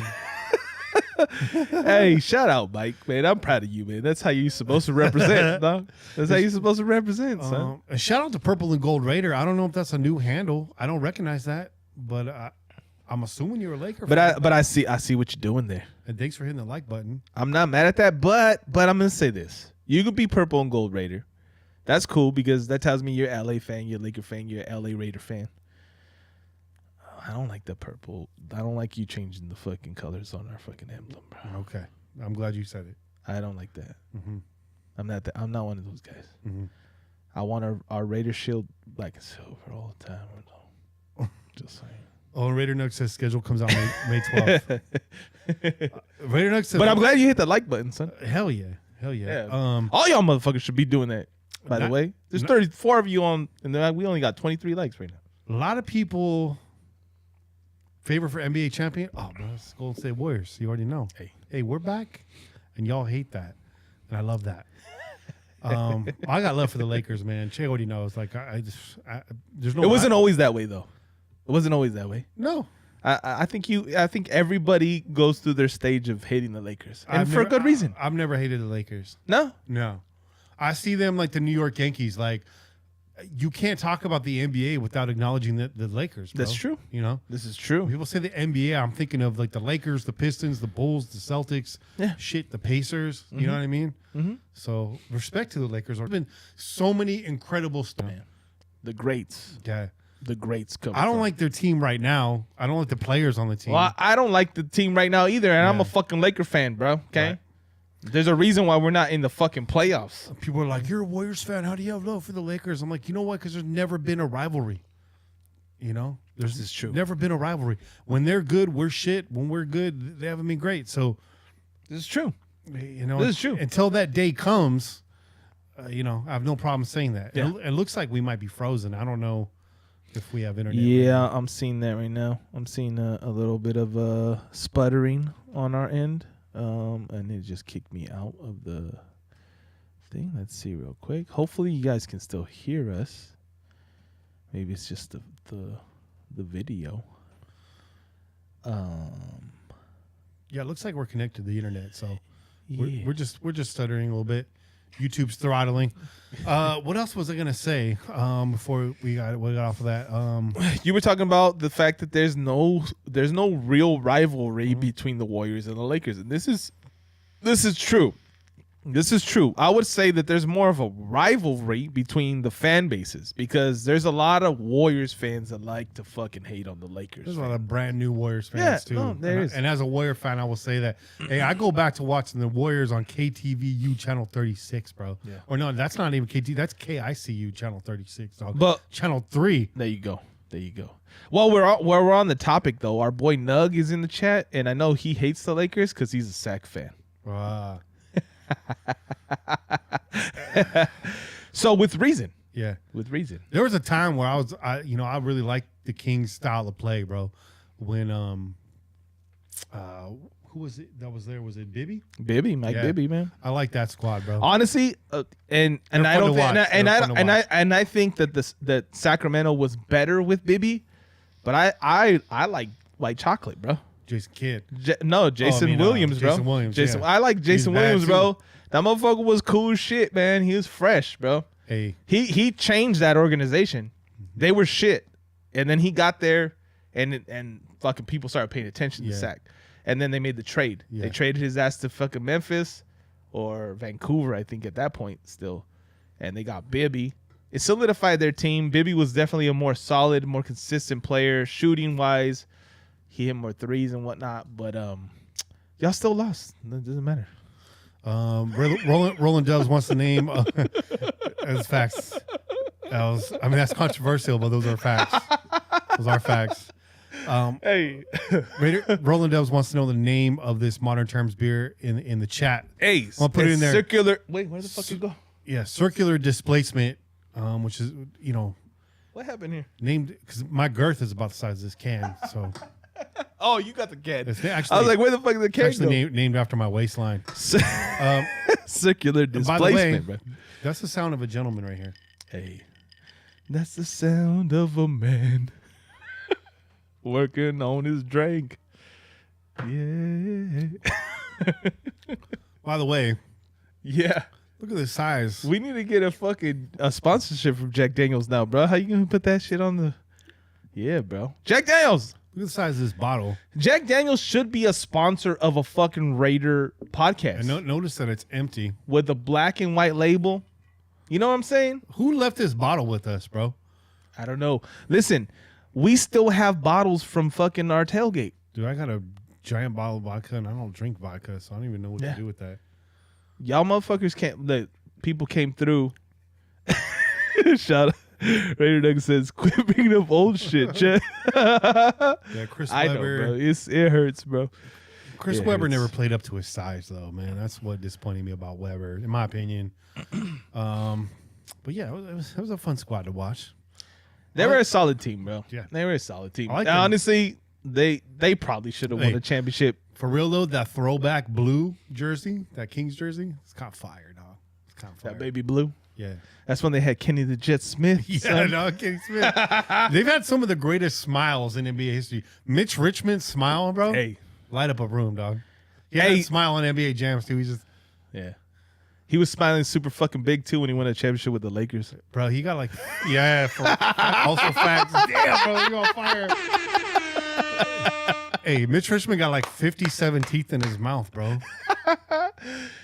Oh shit. Yeah. This is facts, bro. I'm Raider just saying. I Nugget, just spit you facts. got Raider Nugget his feelings right Spitting now. dog. facts right now. So, by the way, quick review on the Jack Daniels, right? The sour mash. Yeah. Definitely comes through. Caramel notes. It's a classic, man. Bevmo rolling dubs. You know, Bevmo. Jack Daniels it's not well. It's not, well, if you find a bar that Jack Daniels is a well drink, I say order the whiskey. Jack Daniels tried and true American original bourbon whiskey. Yeah. It's a good fucking whiskey. It's a dog. good whiskey, bro. And I'm a bourbon guy. Hey. I'll drink scotch, but it's got to be aged. Yeah. And it's got to be a special occasion. You know what's pretty decent bourbon, bro? Mm. And I never even knew about it until I went to visit my homie in New York. Mm. This is years ago now. But Bullet Bourbon, bro. Oh, Bullet Bourbon's good. That's a good Yeah, bourbon. I bro. like the rye. I like the Yeah, green bottle. yeah, That's yeah. what I like. Yeah. We were fucking drinking. That's all we drank the whole time I was there. Oh, I was there that's for good a stuff. week, bro. I was That's there good for a stuff. week with him. And that's all we drank. My Because goal- Mhm. if you buy fucking alcohol in New York, bro, you're paying some fucking cash. So it doesn't make no sense for you to buy a beer. Mhm. It doesn't make no sense for you to buy a mixed drink. Mhm. You got to get that shit on the rocks. Yeah. Oh, And that yeah. is all. That's it. That is all. Yeah. That is all. So I'm a big bourbon fan. I think this is, you can drink it all occasions. You can dress it up. You can dress it down. I love Call bourbon. Kenny Big Burb. Big Burb. The Burbs. Big Burb. Oh, real quick. Hey. Shout out to Scott S with the $10 donation. He just Salud, says brother, Raider salud. Nation for life. And thank you, Diego, for hitting that like button. Hey, what's up, Diego? What's up? Hey. What's up? What's up? Yeah, this is good stuff. I might have to go. My go-to is Maker's Mark. So I'm going to have to go get me a bottle of Maker's Mark just for Maker's show Mark nights, is you know? dope. Yeah. Hell yeah. Every once in a while, get my little gentleman drink on. Get you that know? gentleman drink on, bro. It's just gonna warm you up and fucking get you real cozy. When this show ends, you're gonna be able to sleep nicely. Honestly, we're nice. Hell yeah. Let's get back to these draft Oh, picks. real quick. 'Cause at the beginning of the show, we're going to get to that, but at the beginning of the show, I don't know if anybody cares to hear this, but Raider Nug said the Gary Garlic Festival coming back this year. Hey, Pump the brakes, Nug. I don't know if it's going to be this year. there you go. Typically, the festival is the last weekend of August. Those of you all know, the last festival we had ended in a mass shooting. Right? Yeah. The festival is Unfortunately. right across the street from my house. I could throw a disc into the festival from my... Literally, because Kenny has that kind of fucking power. I mean, it's not Che power, Hey, but it's close. I mean, but both of us are like in power if we were trying to compare to some fucking disc golf though. Yeah. Professionals, bro. But facts, it's right there. But we're getting there, okay? So, you know, when that shit happened, bro, the choppers were here. I had news reporters on the end of my block. We were locked down for 2 weeks. The cruisers shooting by. You know what I mean? So it was a pretty wild time, and it sucked to end on that note. Yeah. What's been going on is event insurance in California is $1 million for your event because of the wildfires. Crazy. Because of the shooting, I've heard the whispers that it's maybe up to $10 million for that, right? That's insane, dog. On top of that, our parking situation's fucked. They've been shuttling people from across town to get in there. I walk in, so I'm not really tripping. I've been going to the festival since I was a kid. Scott S says Destroyer Drive or ? I'll probably throw a Destroyer, possibly a Tempest, dog. Shout out to DGA. Shrike Destroyer. Or Strike. Shrike Destroyer. Oh, no, hey. Hey, shout out to Noah. No, he's in the chat, man. $4.99. No, I'm proud of you, dog. I'm proud of you. I'm proud of you, too. Just letting you know that. Hey, Noah's got some stories of mine, bro. Hey. I was dropping stories on those young bucks. Yeah, you were. Yeah. What's up, young buck? Let me tell y'all young bucks about what life has been like for me. It always has been and always will be about buckets. Hell yeah.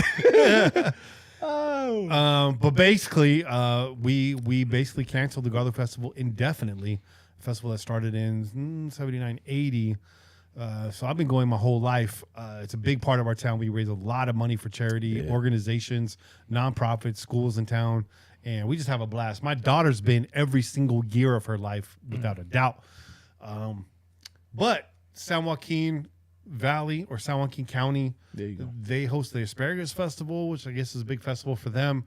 They caught wind of this. They said, no, that's not going to happen. They're going to take over and help the Garlic Festival Foundation here put it on, maybe out there. I don't know where it's going to be. I don't know that it happens this year. But yeah, I appreciate that, Stockton.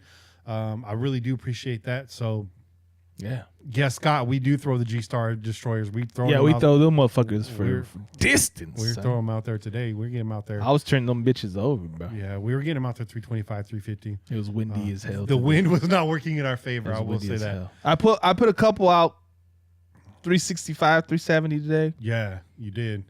But I like Heiser flipping that Tempest to 350. There you go. That's my sweet spot. But that's another podcast, by the way. Yeah, coming your way soon. Maybe Elevated T. Maybe it's called Courtesy Violation.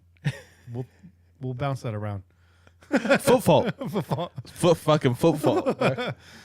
Anyways, I'm on multiple topics right now, but what I'm trying to say is I'm really happy that it's possible it comes back, and I wish it could be in Gilroy, but because of political things, maybe it can't be for a while. But it's a big part of my life. It's a big part of our culture out here, and it's just a great thing. It is the second largest outdoor food festival in America, so it's kind of a big deal. We bring Real big deal, 90,000 people go to the festival every single year. And the money's good, and the beer's cold. The beer's cold, bro. Hell yeah. I got a tin cup for like every year I've ever been there. Yeah. Little Moscow Mule, little Moscow Mule. I got those, and I got the beer ones. Yeah. The Moscow Mules are new. But yeah, that's pretty fly. Moscow Mule is refreshing on a hot day. Absolutely, bro. Absolutely.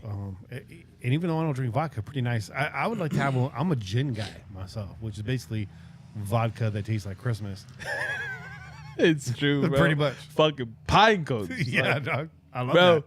I've never been able to acquire that taste, bro. Oh, I love it. But when I'm fucking, hey, if I've been drinking, if you're smacked, bring the gin on, bro. I like the gin and tonic, and I like myself a little Bombay Sapphire Martini. Bombay, that Bombay, is that Bombay? But I like it shaken too because I like that sheet of ice on top, bro. And I don't like it dirty, but I like a lot of olives in it. Hey, don't fuck up my good gin with fucking olive juice, bro. No. Take the training wheels off that shit, dog. Hey, no. Just put the olives in there, man. Yeah. That's why I want to eat them bitches. Hell yeah. Hell yeah. Yeah, that's salty to, Yeah. you know what I'm saying? But right now we drinking fucking Jack Daniels, dog. And I'm drinking beer, as per usual. Salud. All right, let's get back to it. I mean, I might need another one. Todd! Hey, let's get after it. You might need it. You brought 2 up here. It was No, I only brought 1 up this time. I well, should have brought 2. well, it's 8.9, so technically you did. You brought 2. This is true. It's a 2-for-1 deal. It's true, bro. All right, another fantastic pick in this draft. Yeah. It's Matthew Butler. Yeah. In the 5th round. In the 5th round out of Tennessee. 1, 2, 3, 4, 5th. 5th round, son. Go ahead. The 5th. 6'4", 295 pounds. They might as well call this guy Meatloaf because he comes like a bat out of hell, bro. I've seen this guy just jumping in out the frame. Like, where the fuck did this guy come from, dude? This it's true. There's a couple plays we saw where I don't know. He was either like sitting back, maybe in coverage, and then he saw that quarterback not fucking being decisive at all, and he was like, "I'm gonna get in that ass right now." Pow! Pow! Pow! Pow! Pow! Are you saying pow? Pow! Pow! My gin comment brought someone out the woodwork because I'd never seen this handle before. Rainbow Bubbles Unicorn War Machine. That's the name. And then the comment is gin is for real gangsters, bro. I want to know how Rainbow Bubbles Unicorn War Machine knows about some real gangster shit. Kind of got me scared, bro. Said Jim Fire. Bombay Sapphire all day. Fuck yeah, dog. And it's a pretty bottle. But I respect that comment. And I respect that name. It's the War Machine that sends it over the edge. The War Machine. You got me kind of nervous, bro. Yeah. Because that's kind of a scary, happy, scary name. That's But back to Matthew Butler out of Tennessee. It's like Dog. This Matthew cat Butler, bro. is fast. Quick. Real fast. Quick with it. And he doesn't care if you're hurt or not, bro. This kid is. And I'm happy. He's a defensive tackle that hits Happy like, that he has no sensitivity to your fucking injuries, bro. Bro, he hits like Jonathan Abram, dog. He does. He comes downhill. Yeah. Out of where? I don't know, dude. He's coming in like a linebacker, You bro. already said it, bro. Out of hell, bro. Bat out of hell, bro. Out of hell. He comes in like a linebacker. I like it. Like he wasn't even on the line to begin with. Yeah. Like they sent him in after the play. Like he got fucking full head of steam before he even got to the line. Yeah, dude. How does that work, bro? Yeah. I need to see some top-down film on Matt Butler. This is true. This is true. We need more film on all these guys. We already know, like unless you have full game footage, and you got hours upon hours to like watch that shit, you're gonna be super limited when you go to look for film on these guys. But the shit that we saw, and we saw them playing these games against good teams, good fucking schools. Yeah. All these guys. Mm-hmm. This motherfucker is solid, bro. And what I liked about this guy too is I saw the interview after he was drafted, and they were asking him, your 5th round pick, like, what's your goal? Pain. And he's shout out Mr. T. Shout out Mr. T. Pain. Shout out Mr. T. No. But he said real eloquently too, bro. This guy he spoke well. He does really well in terms of fucking speaking on camera and all that good shit. That's real professional. But he was like, look, at the end of the day, they're going to look back on this class and they're going to decide who was the best pick out of this class. Mm-hmm. And my plan is to be that guy. Mm. That's the kind of shit you want to hear from you guys. Because when you it's one thing to think it, mm-hmm. keep that shit to yourself. Mm-hmm.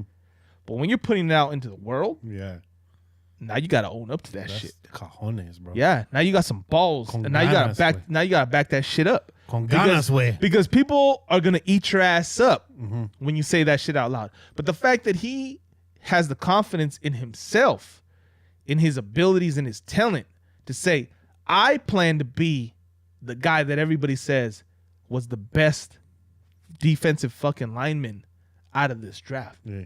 The fact that he thinks of himself that way coming out in the 5th round, Mm-hmm. that's all I need to hear. Now I just need to see the work. Get after it, son. Because what we saw on film, you jumped off the fucking film. Fuck yeah. You jumped off the film. like the Silver Surfer, bro. Hell yeah, dog. In quarterbacks' asses, dog. Up in that ass all day. All up in that ass. Get up in that ass, Larry. Hey, All up in that ass, man. Matthew Butler, what's your outlook for the 2022 season? Bang! Quick step, man. Quick first step. He's getting by. He doesn't even have to use a whole lot of hand movement to get by these offensive linemen. Yeah. That's what we noticed the most about him. Before you knew it, this motherfucker was 2-3 yards in the backfield and getting after.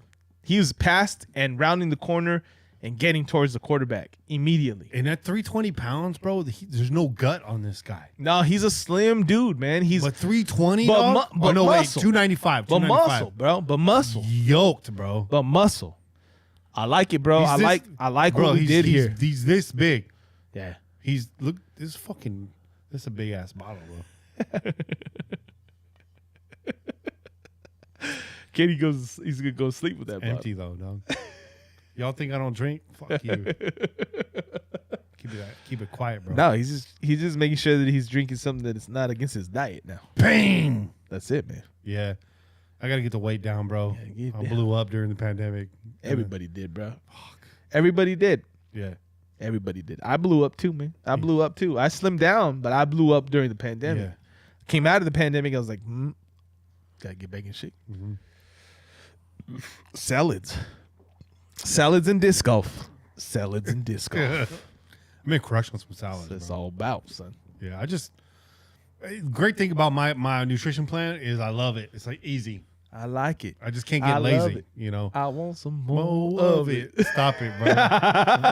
Why'd you pull that one out? That's gonna be stuck in my fucking head. Because you now. said I love it, bro. That's why.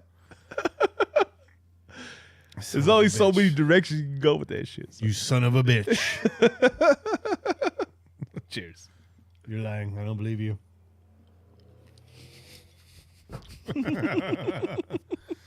Matt Butler, man. Fucking bat out of hell. That's my review on Matt That's Butler. it, man. I don't know. We didn't see as much film on Butler because What we saw was fucking amazing. Like this motherfucker was the real deal. And I want Look. to see tape though. Not the highlights. We couldn't find tape on him. Right? that's true. This is true. So this is true. we gotta see the low lights. We got. I mean, we got to pull up game footage. You got to pull up a game, and like I said, we don't have all the hours of the fucking day Yeah. to do that kind of research right now. And I probably won't ever for at least another fucking year and a half. Yeah. I'm just saying. I'm just saying for the next 2 years, Yeah. my time's limited. Where's bro. Where's It's Bionic limited. Raider? I want to know what Bionic Raider thinks. That dude Shit. watches a lot of film. That's bro. true, man. That guy's That's a draft true. nut. Hey, and David Franklin, you're here. It seems like you got check out the big brains on David Franklin. Hey. Put it in the chat. Excuse me. Put it in the chat. What do you think of Matt Butler? Because highlights look fucking amazing, but I've been duped by highlights before. This is true. This is true. You know. But listen, I think both of these guys have the characteristics that tell you they're going to work. Yeah. They're going to work. And two things that stood out about both Farrell and Butler, there's no quit. They're playing beyond the whistle. Yeah. And anybody that's played fucking football or any sport for that matter, number one thing that coaches always fucking remind you is you play to the fucking whistle. Like, I don't want to see anybody dress or stopping on a play because they think it's dead. Like, you play to the motherfucking whistle. And if you're a Raider, sometimes you play after that. You play after the whistle. So welcome to the Raiders. But both these motherfuckers play to the fucking whistle and beyond sometimes, man. They get after it. There's no quit. You don't see anybody taking a play off. I didn't see any of that shit. Yeah. I did not see any of that shit. Yeah. And you can see that with other players. You'll see a guy that's a stud that fucking gets after it, and then he just takes a play off. Let me get a little rest right here. Let me get a little breather. Yeah. Right? We've seen that with some pretty prominent motherfucking players. These kids, they're hungry. And coming in as a fucking 4th round and a 5th round pick, they're even more hungry to prove themselves because they think they should have gone in the 1st round. I truly do believe that. They think they're that kind of talent. So come out, show that shit on the field, get paid, son. Get paid. Come get paid, put some fucking production on the field. Yeah. You're going to get paid. Yeah. You're going to get paid. What I can say from what I've seen, and this is just me guessing, right? This is just me kind of throwing it out there.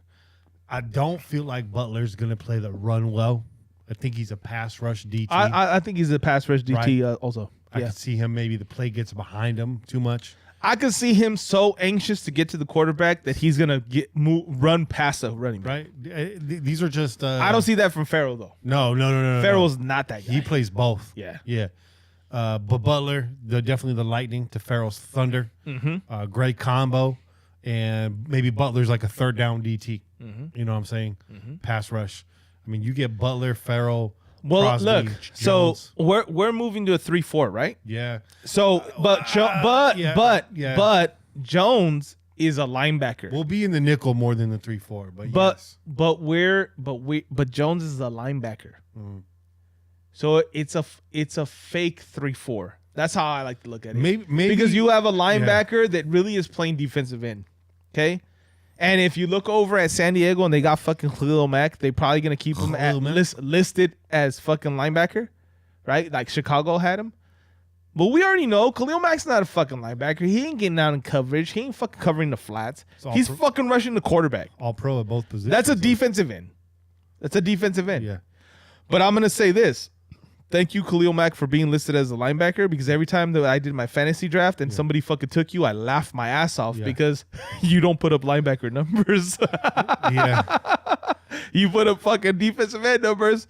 It's very limited, and my boys fucking suffered for it. Hey. Shout out. What I do like about Farrell in the 3-4, we've seen him play the nose tackle on tape, and he crushing that position as well. So Max Crosby, Farrell, and then this is what you got. You got a Crosby, Farrell, Butler, Jones. Chandler Jones.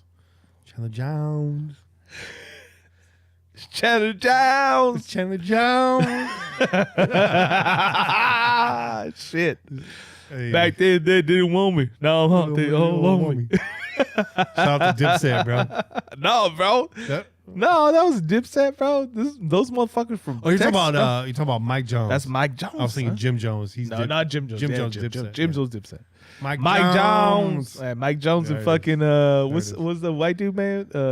Paul Wall. Paul Wall, Yeah. son. Paul Wall was nice, dog. Katy Bate, bro. Yeah. Paul Wall was nice, That bro. was all about that. When he was on that second Kanye record, that was a dope ass song. Ride Slow. That's a dope ass track. That was a dope ass track. Bro, Katy Bate was a fucking dope ass song too, bro. Yeah, it was. I was Yeah, like, Paul all Wall's right. dope. He's a jeweler, man. Yeah, he is. Yeah, he's a baller. Yeah, Paul Wall. That's how he he had slimmed them down fucking too, bro. dope ass grills, bro. He's one of those dudes that slimmed down and looks hella weird.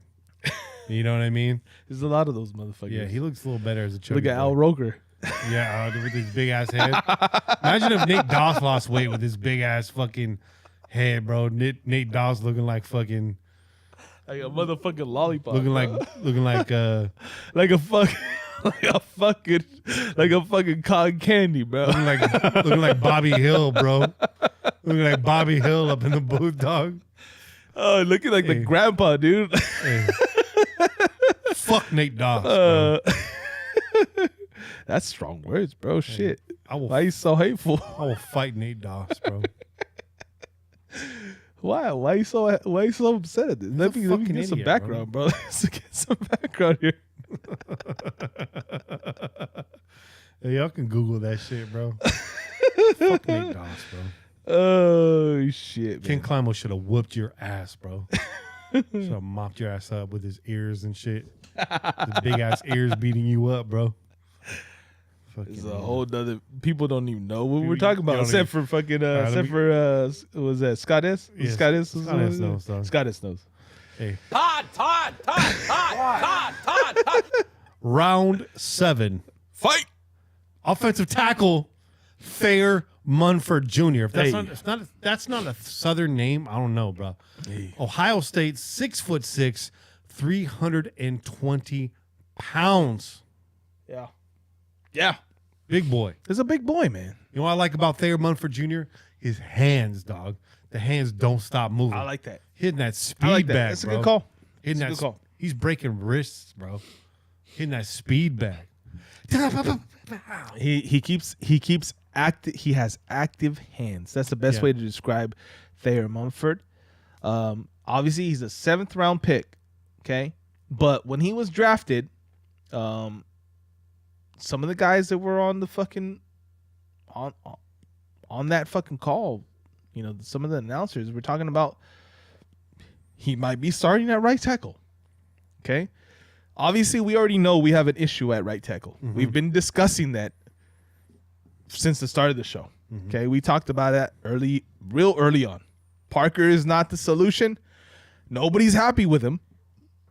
We got good waiting in the wings. We don't know what the plan is for him. We know that he can be solid if you fucking if you lock him in, right? And he stays healthy.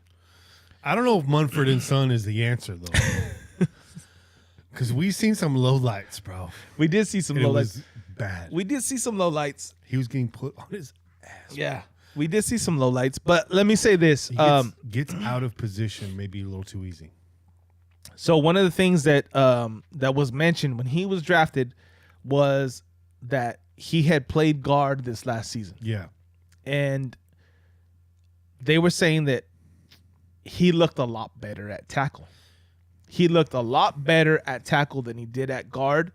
But because of Ohio State being a high-profile fucking, you know, college and getting a lot of fucking high-level talent, you know, they're always shifting linemen around. They're always making them fucking play multiple positions, which isn't a bad thing because if you come into the NFL, you've played fucking guard, you played center, you played tackle.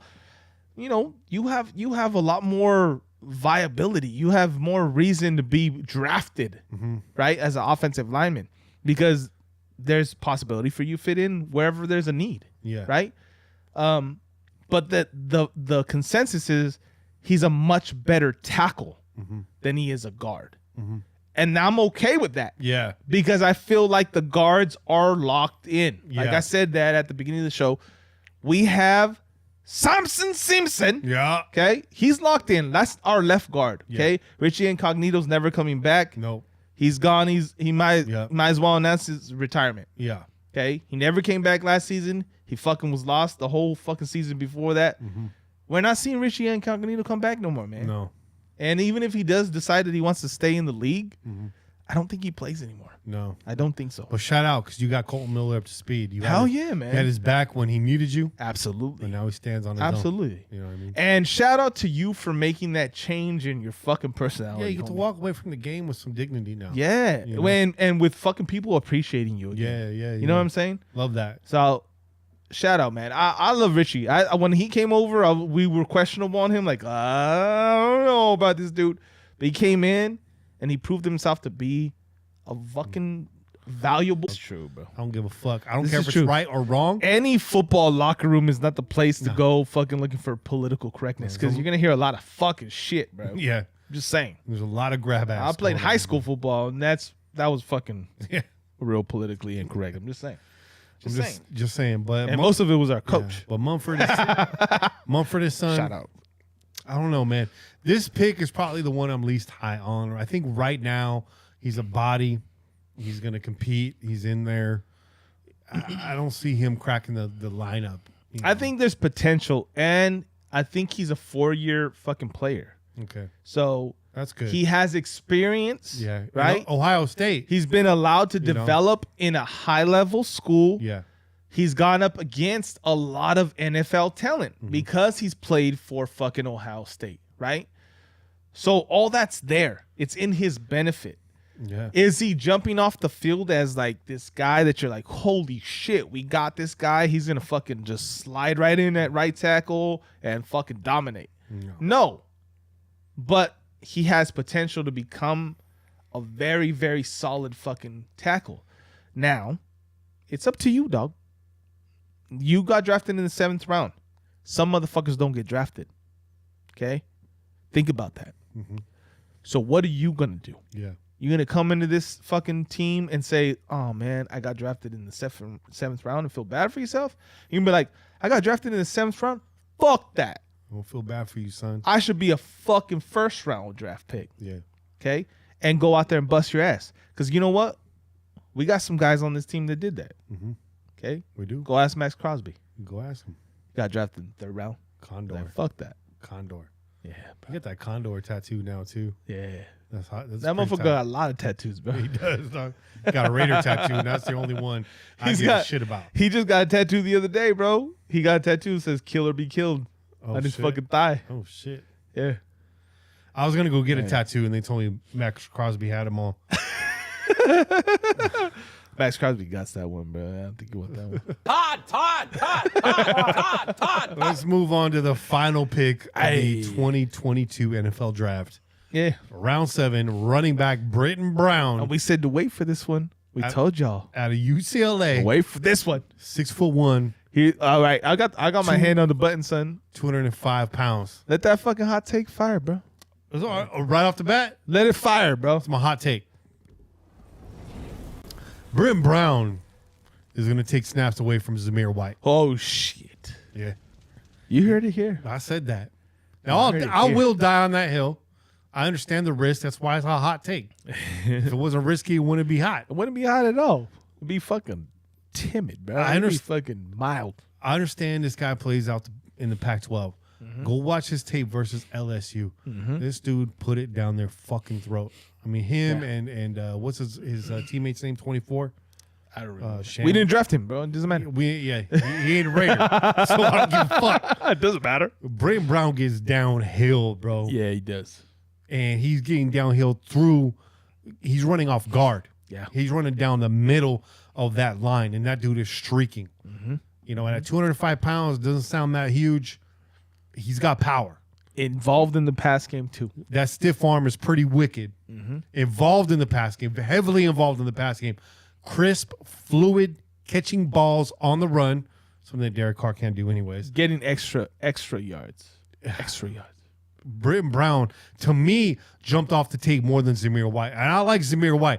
Everything we said about him is true, not exaggerating, stay centered, in control of his body, like Chase said, with the cut. Britton Brown gets south real quick, north-south runner fast, There you bro. go.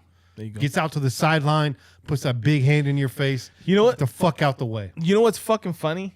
So, Zamir put a 4.40. Okay. Britton Brown came in at a 4.6, but he looked quicker on film, He did. right? Way faster. He looked like he was running away from people. yeah. The shit that we were talking about that we didn't see from and Zeus. through them. Yeah. Running through them, fucking people were peeling off of him, bro. Yeah. Multiple fucking cornerbacks, fucking defensive backs just peeling off of him, and he's just grinding. Just keep them fucking legs pumping. You gonna back my take or I'm backing your take, bro. back that? I think you with that? I like it, bro. I do like too. it. It's a hot take. I do I'm gonna too. hit the button one more time. It's a hot take, bro. It's a hot take It's because hot. for a fucking 7th rounder to possibly take more snaps than the first running back we took, which was in the 4th round, that's a hot take, dog. That's a hot take. But I'm not mad at it. I think what we saw in film says it's very, very possible. And this goes back to what Ziegler and McDaniel said. Competition. Okay? Because we took this motherfucker in the 7th round. That don't mean that we ain't gonna fucking play him. That doesn't mean that because we took this guy in the 4th round that we're gonna favor him. No. It's about who's gonna fucking show that they deserve the time. It's about who's gonna show they deserve the fucking ball. And if Britton Brown goes out there and busts his ass and he puts on some fucking highlights in practice like he did on fucking film, what we saw, don't be surprised, y'all. Don't be. Surprised. Don't be surprised. And that's no fucking no fucking dirt. We're not throwing any dirt on Zeus's name because what we saw on film was solid too. Yeah. But there was just a little spark that we saw from fucking Britton Brown that we were like, oh shit, okay, So okay, I'm not saying this year, yeah, but next year, possibly, Britton Brown is going to take Josh Jacobs' role, right? And Zeus takes Kenyon Drake's role. And that's going to be your 1-2. I think it's the other way around. The other way around? I think it's the other way around. I just see Brown being a little more physical. but you that know? I feel First like down back. Well, I think he peels off of a lot of fucking people, but let's look at who he's peeling off of. Okay. Well, what I saw him peeling off of a lot of defensive backs. Fair enough. What I see fucking Zeus doing is going fucking and getting 3-4 extra yards against linebackers. You know what I'm saying? So I feel like Zeus fits more of the role of Josh Jacobs, and I think that fucking Britton Brown fills more of the role of Drake, bro. Okay. And That being said, I'm gonna take a fucking bathroom break. And we seen him involved in more the passing game than we saw on tape with with Zeus. But I don't know because I didn't follow these guys' careers, so that could be way off. I'm just gonna say, but yeah. Can we take a little break, real? Yeah, let's take a short break. Let's take a real break, bro. Yeah, we'll be back.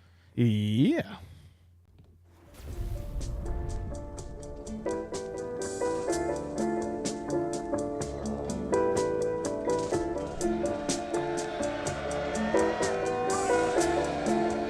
Sound roll 66.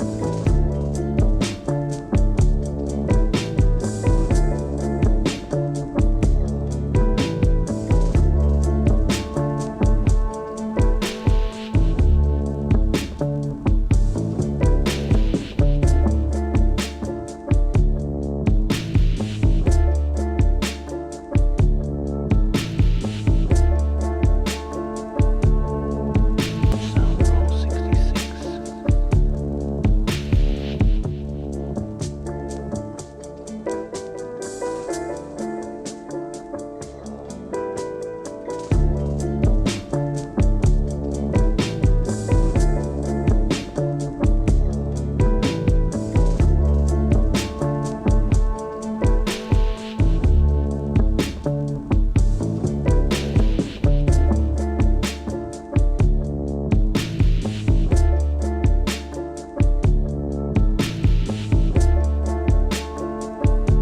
Sound roll 66.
Sound roll 66.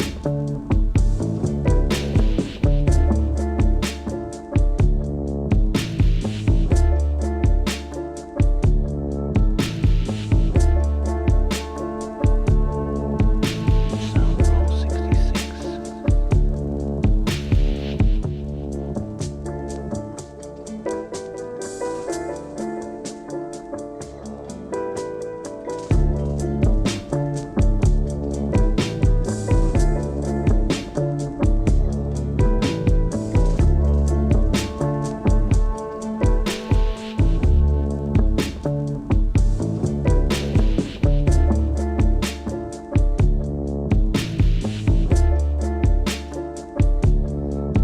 And we're back.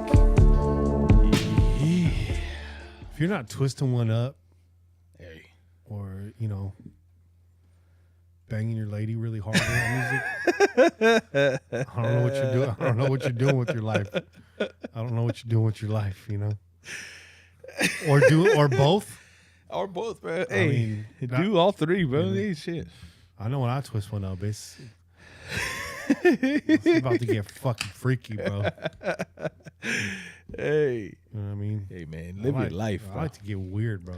Live your life. I like to get weird. Get weird, son. Ain't So- nothing wrong with it, bro. So Brittany Brown, man. watch That's the out, great man. thing about finding the right person for you, bro. You know what I mean? You find the right person, You get weird as weird as you Well, fucking. I'm going weird with a lot of people, bro. This is true. But yeah, This is when, true. it's, It's when you're with the right person, it's You can stay weird yeah. Because that relationship sex, man, it's the best, dog. and consistent. Yeah, that stranger stuff. I mean, I think it's exciting more than it's quality. Yeah, You know what I mean? But when you know somebody, that shit's high quality, dog. it is. You're right. It's turning into crow's nest real fast. It's turning across this.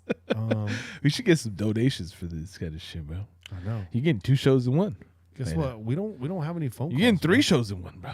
The first time we don't have any phone calls. bro. Damn. Nobody wants to call in right now? I'll turn the these do not motherfuckers- disturb off. all these Somebody wants to call in live. The phone line is now open. Y'all motherfuckers calling live right now. 408 909 PJFF 408 909 753. Call in. Otherwise, I'm gonna talk about whooping Nate Doss's ass for the next 15 minutes. Hey, let me just say this. Fuck Nate Doss, bro. Right? Man, you're real angry at that guy, right? He's a fucking lame, bro. Have you heard his commentary, dude? It's pretty bad. It's garbage. It's dog. it's pretty corny as shit, bro. That's just that coverage in general. Yeah. That coverage in general is pretty bad. The shot with the potato, bro. Shout out to Philo, bro, because he's the only cat that I really dig on that fucking coverage. But yeah, it's Dog, bad. with a name like Philo Brathwaite, bro. Yeah.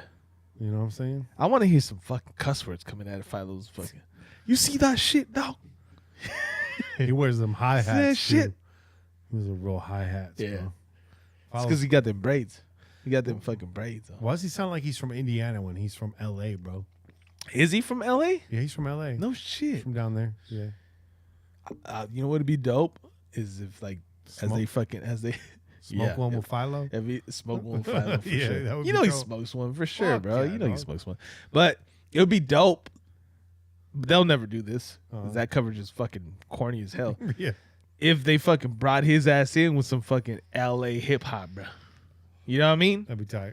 Some motherfucking Snoop Dogg, some fucking Dre, some NWA, a fucking Game, Yeah. some Kendrick. With some game. Oh shit! Hey, that new Kendrick's about to drop. I too. know, bro. May 13th. I know. Yeah. I've been waiting on that Big shit. steppers, bro. Kung Fu Kenny. That's just gonna be wild, bro. The last one, I don't think he's pulling any punches, bro. Mm-mm. I think it's gonna be hella weird, bro. He's gonna go super weird, and there's gonna be a bunch of people that hate on his ass, and he ain't gonna give a fuck. And we're gonna eat it up, though. We're gonna eat it up because we're like, this motherfucker is the greatest rapper alive right now. He can do no wrong. That motherfucker, hey, man, I think he's the greatest rapper of all time. he'll put motherfuckers to sleep, son. Yeah. He's putting motherfuckers to sleep. And with all due in respect, a fucking headlock, choking people out. Because without cats like, Killer Mike, Mike 9, Rakim, without cats like him, Kendrick doesn't exist. Absolutely. But Kendrick does exist, Mm-hmm. and I really think I think he's the greatest rapper of all time. And I thought it was strange that I found him in my 30s and said that because I never thought I'd say that. And listen, yeah, y'all looking at Kenny, you might be looking at Kenny with some fucking like. But you haven't listened to Kendrick's music, But but Kenny's. Let me just say this: your knowledge of hip hop is up there, bro. Highest tier. Okay, like your knowledge and your ability to fucking call out rap like this. Kenny's got all the knowledge, bro. Okay, Kenny's got. Let me hit you with that fucking. those are facts. Bro. Kenny's got all the hip hop knowledge. Okay, so if you guys doubt what Kenny's saying right now, you're like, I don't know about that shit, Kenny. No, Kenny knows what he's talking about. I've done my research. He's bro. fucking he'll light your ass up with fucking hip hop facts. That's a fact. Okay. I agree with him. 100%. Like for me, fighting Kendrick, like you said, I'm damn near 40. Kendrick's the best fucking rapper right now in existence. And there's absolutely no reason why you can't say that he's fucking greatest rapper of all time because go and look at his fucking albums, bro. Bro, name me another fucking rapper that fucking won the Nobel Prize. the Nobel Prize, bro. I mean, What the fuck, son? Come on now. And he deserved it for the album previous. Absolutely. He deserved it for To Pimp a Butterfly. Yeah, absolutely. Absolutely. He got it for Damn. He got it for Damn because people were like, "Oh, we fucked that up. We fucked that up." Yeah. You know what I mean? Kendrick is a cat that's fucking on his own fucking. He's on his own tier right now. He's on another planet. He's on his own fucking tier, bro. His live performances. Oh, man. And we were talking about this last night. And we're talking about now he's getting his acting chops on and shit, whatever. You know, like that scene in Power was nuts. that bro. shit was nuts, bro. Yeah. But listen, that's what makes Kendrick's music so fucking like real. David Franklin says MC Hammer greatest baggy trousers of all time. This is true. That's a fact. This is true. And MC Hammer is not to be fucked with, bro. Oh no. The most dangerous man in hip hop. And you may be shocked to find that out, but that man had a $35,000 bounty on MC Search's head, and it was real. Ooh. On MC Search, bro. Yeah, dude. Damn. And Redman dissed Hammer, shows up to a show in Oakland, said it was packed out. Yeah. Till he realized there was probably about 80 people there from Hammer's camp, and it was not a comfortable situation. Did his set and bounced. And straight from Redman's mouth, MC Hammer is the most dangerous man in hip hop. He says, you do not fuck with Hammer. Hey. Because you are fucking with all of Oakland. And there you go. And now so yeah. there's the point that needed to be made. Say what you want about MC Hammer's music. Say what you want about what he was talking about. Say about what you want about his fucking flashy ass suits and his baggy ass fucking pants and his fucking chest all out there with fucking, and the fucking curls and the fucking. MC Hammer's from Oakland. Oh, yeah, he's from Oakland, bro. That motherfucker's from Oakland, son. Okay, he was having a good time. He was showing you like, this is me when I'm happy. I'm dancing. I'm singing. I'm fucking spinning. I'm doing all this shit. But he's from fucking Oakland. Okay, you think motherfuckers from Oakland play? When you look You'll at find out. and when you look at You'll find out. his work ethic and It's like James Brown, bro. he's James Brown. He modeled That's- himself after James That's Brown. exactly where I was going with that. Yeah, he James modeled himself after James Brown. Brown. Crazy, dude. Bro, you remember the fucking MC Hammer cartoon? Yeah, dude. Hammerman. And whose shoes did he fucking? Which were the magic shoes? The fucking was like They talked and shit, Yeah. but they were fucking James Brown's shoes. Yeah. And he fucking had them on. That's how he danced. He danced his ass off, son. Yeah. Hell yeah! Shout out to that cartoon, bro. That was a fucking throwback right Bro, there, he went after Michael Jackson, bro. bro. That's crazy, dog. Hey, let's just be dog. real, man. That's crazy. Hammer had some moves, bro. He was a good dad. Hammer has some moves, For son. sure. They're still doing moves that fucking Hammer did, son. The Running Man, bro. They're still trying to fucking give that shit a whole bunch of different names, and they're just reintroducing it. Yeah. These motherfucking millennials, bro. Get booked. Get booked. Hey, get booked.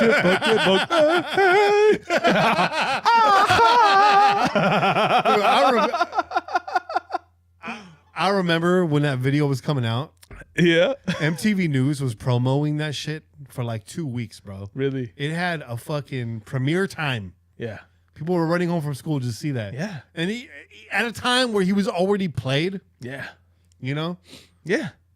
people still glued to the TVs to watch that shit. Bro, remember he was winning all the awards. It's crazy. He won every American Music Award, bro. That's crazy, He was dude. killing it, son. Yeah, I know. It's crazy. I don't know. Crazy. I was a Hammer fan, bro. I'm not. Hey, listen. I like the first record, bro. Can't touch this. Yeah. All that shit, bro. Like that shit was. It was fire, bro. I like the first record a lot. Yeah, that's right. Let's get it started. Dad, let's get it That started. was a cool record. It was a good record. But yeah, you can't touch this. I bought it. Hey, I dug. I don't know. I'm not gonna lie. I dug. Have you seen her? Of course you did, bro. Well, you like that doo-wop, bro. Yeah, that's what I'm all about, bro. I'm all about that R&B. Yeah. The funky headhunter, bro. Yeah, he was just like, They were playing that shit at Raider games until the last game, bro. yeah. But I don't know. Hey, but his son is trying to do some things Yeah. because he did a video at the stadium. Oh shit. Yeah, he did That's a right. video at the stadium with fucking A's jacket and a Raiders jacket on. Yeah. Yeah, so shout out Hammer. Man, no love lost, dog. It was crazy no love when, lost. when Too Short was coming up, right? Mhm. And I can go on about Too Short, but Oh, yeah. sticking to the story, when he was coming up, he finally kind of broke through, and he was at a time where he needed to grow. Yeah. At all levels, and first and foremost is the studio, right? Mm-hmm. When you're the artist, it's all about having that proper studio time and that producer. And so when he came to that fork in the road, his manager was like had been getting invited to Hammer Studio with his producer Okay. and giving him the tour because they wanted to bring him in. And his manager was like, "Yo, Hammer's Camp wants us over there. We can get down there. We got studio time. Like, studio's legit, this and that." Too Short fired his fucking manager, bro, and hired Ant Banks, which is the best thing he could ever do, And Banks, bro. because that was a match made in heaven. Hell yeah. And then eventually QD3 produced Get In Where You Fit In, which is Quincy Jones' son. Yeah. And that's a beautiful Too Short album. That's my favorite Too Short album. Getting Where You Fit In is a That's classic. a great bro. album. That's a dude. classic. Yeah, son. you could ride to that. Hell yeah. But back to Kendrick Lamar, every album a concept album from a story from start to finish. All of them, except for Section 80, which is a journey in its own right. But, Yeah. Well, I just took a road trip like out a few months ago. Well, not a big one. But Section 80 holds fuck, dude. holds its own. Bro. My ladies always hear me talk about Kendrick, and she don't quite understand him because she's only heard bits and pieces. You kind of have to accept him as a whole work of art, in my opinion, to really appreciate it. And you got to listen. Can't have it on in the background. No. In the background, it's going to sound like contemporary music, and if you're like a purist, you won't like it until you give it its proper due. Yeah. So we went on that, and I put on Section 80, and we just. Usually, if I have a song that I really like and I'll turn it up, that's when my lady starts talking. And all respect to my lady, but like I hate that shit. and a lot of people do it. I'm not putting it all on her. Like a lot of people do that. But if I turn a song up, that's your cue to like I want to hear this one. Yeah, if I turn the music up, it's a fucking sign that I want to really listen. And I want you to fucking listen to it. You need to hear this shit. You need to listen to this shit. But I put that album on, bro. We didn't say a fucking word. Mm-hmm. We were just in it, bro. Mm-hmm. And when it ended, she was just like, "Wow, like I get what you're saying now. That was fucking amazing. Like this dude is amazing." I was like, "Yeah, He is, bro." And a lot of motherfuckers they try to fucking talk shit about him. There's a lot of hip hop motherfuckers, old school motherfuckers. I think fucking Shane, that motherfucker was trying to talk some shit, bro. And I think Game actually fucking was like, yo, Game is trying to stay relevant." Game is the motherfucker, bro. Let me like just say this. Game. Let me say this about Yeah. Game. He's bad. Game put Kendrick on. Okay, so Game was the first motherfucker to put Kendrick on for real on the album. He put him on his record. He didn't try to sign him. He was just trying to get motherfucker notice. Mm-hmm. Game is that motherfucker. He puts on a lot of people. He put on Nipsey. Yeah, He put on fucking Kendrick. yeah. Right, and he's all about love for his fucking people from his city, from LA. So Game he's a real motherfucker, bro. Like he'll throw down on some shit. But when fucking what's his name from fucking he used to be on Bad Boy. Mace? No. The fuck was his name, bro? Craig Mack? No. Now he's like fucking Hebrew Jew. Fucking like he's got. I don't know who you're talking about. Bro, dude. He started talking shit about Kendrick, Oh shit. and Game was cool with him. Game was like, "Yeah, keep that motherfucker's name out your mouth. Yeah. Like I'm cool with you, dog. You're a fucking you're OG, but nah, that shit don't fly. This motherfucker is for real." Because a lot of people hated on him because he started getting that recognition right away. Yeah. People started fucking with Kendrick right away. And people like to say that Kendrick doesn't say shit. He's just fucking saying a whole lot of words. It doesn't mean nothing. No, he's saying But no, that's because you guys are fucking... tuning out. You guys are tuning out. You're missing it. You're hating on him and you're not paying attention to what he's actually saying. Right? It's too much work for you. Yeah, it is. And that's really what it comes down to. Yeah. It's too much work to fucking get the message. Yeah. Because he's working on that kind of a level. He's above your... He is, bro. level. He's working above your head. Yeah. So you need to go read a fucking dictionary and then come back. Yeah. You know what I'm saying? Yeah, you need to do some Come homework. back. Yeah. Come back after you read the dictionary and you learn some new words. Come back and listen to some Kendrick. Yeah. Because he's gonna fucking hit you in the face and you'll be like, oh, okay. Oh, I didn't know you were talking about that shit. Yeah. Kendrick's that guy, man. He's working on that higher plane, bro. Kung Fu Kenny, son. Kung Fu Kenny. Kung Fu Kenny, son. In fact, I'll give you guys some homework. If you don't believe me, all right, go listen to, pull up the album Damn, and listen to the song Feel. It's track 5. Just listen to that song, bro. Yeah. That shit makes me cry, bro. Yeah. I mean, goosebumps. Not cry, but like, I get in my feelings. You Yeah. know what I mean? And it's titled correctly, Yeah, right? it is. He don't try to hide shit. No. I feel like Kendrick is the type of musician that I am a fucking artist. Okay, yeah. Where I don't don't- try to hide shit. There's Yeah. no secret in what I'm trying to say. Yeah. I'm gonna tell you what I feel. And you don't paint unless you got something to paint about. Yeah. And he don't rap unless he got something to talk about. There you go. You know what I mean? That's why it takes so long to get an album. And I'm not comparing myself to Kendrick. Okay, this I will, because I think that was a very good comparison, and that's I why just- his I albums just say are. some shit That's why his albums are fucking bulletproof, and that's why your pieces are bulletproof. appreciate that though. And you need to get them out there, bro. I do. I need to get some more out. I'm gonna tag you. We're gonna do that mural, bro. Spot, bro.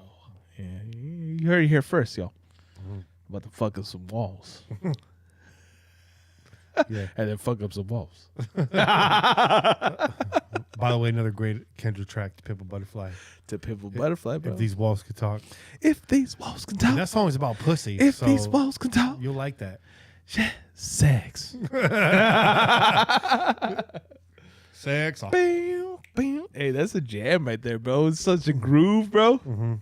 That's a groove right there. If these walls could talk. Yeah, that's a groove, bro. Fuck yeah. We losing motherfuckers over here. Y'all motherfuckers falling asleep and shit. Well, it's late for most people, and it's late here, and This is some bullshit. we're off topic, which is my favorite place to be. This is our favorite place to bleed. Guess what? Guess what? Okay, there's more of this.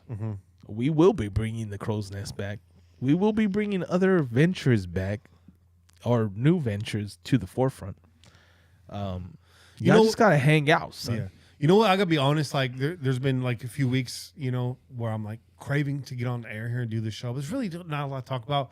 Like, we've done the greatest Raider of all time, things like that to kind of keep the off season going. But like, no fucking around. Like, if you're free on a Sunday, and we don't have anything to talk about on Pillaging Pot, let's just do that crow's nest, bro. Let's do a crow's nest, bro. off the cuff. Like, we don't need to plan shit. Let's just do it. So let's just say this right now on air. The people want it, bro. Because I want it. Because I don't know how much news we're gonna get from here to next fucking weekend. So let's just do a crow's nest next weekend. Is that fair? Yeah. No. Well, next week is Mother's Day. I'll be. Oh, that's true. Well, I should be back Sunday, so check in with me on that. We can maybe make that happen. But Sunday is Mother's Day. Yeah, but we're celebrating Saturday because I gotta go out of town. So, Well, doing a big blowout. that might not work for me though. That be might not work. For yeah. me. I didn't even think about it. Well, maybe the weekend after that. weekend after. Let's put on that. Let's put on that. Weekend after. Weekend after. 2 weeks, crow's nest. You're gonna get a crow's nest. We're gonna get weird. You're gonna get a whole lot of this weird shit. I think we're gonna put on this feed too. We're gonna put it on this feed. Yeah. Y'all gonna get excited. You're gonna be like, "A Pillaging podcast." No. No, it's not. It's not. It's just got a lot of beer drinking, a lot of shit talking. Bobby Wasabi should be back, Yeah. so it'll be good. We should do it on camera. Of course. Yeah. I didn't think anything less. Yeah. We'll just turn the lights down low. We'll get weird. Turn off the lights. We'll just green screen. We'll and fucking. light a candle. Teddy P, turn them off. Put a candle in the window. As long as I can see the light. It's our way of saying goodnight. Got that old traveling bone. That's my funeral song, bro.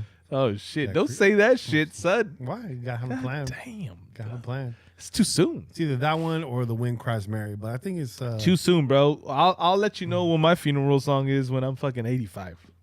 Hey, I just want Okay. you to know before it happens, bro. I'm just telling you. You know? I don't plan to go before 85. So, Uh-huh. okay. Eh. I'm just letting you know. Yeah.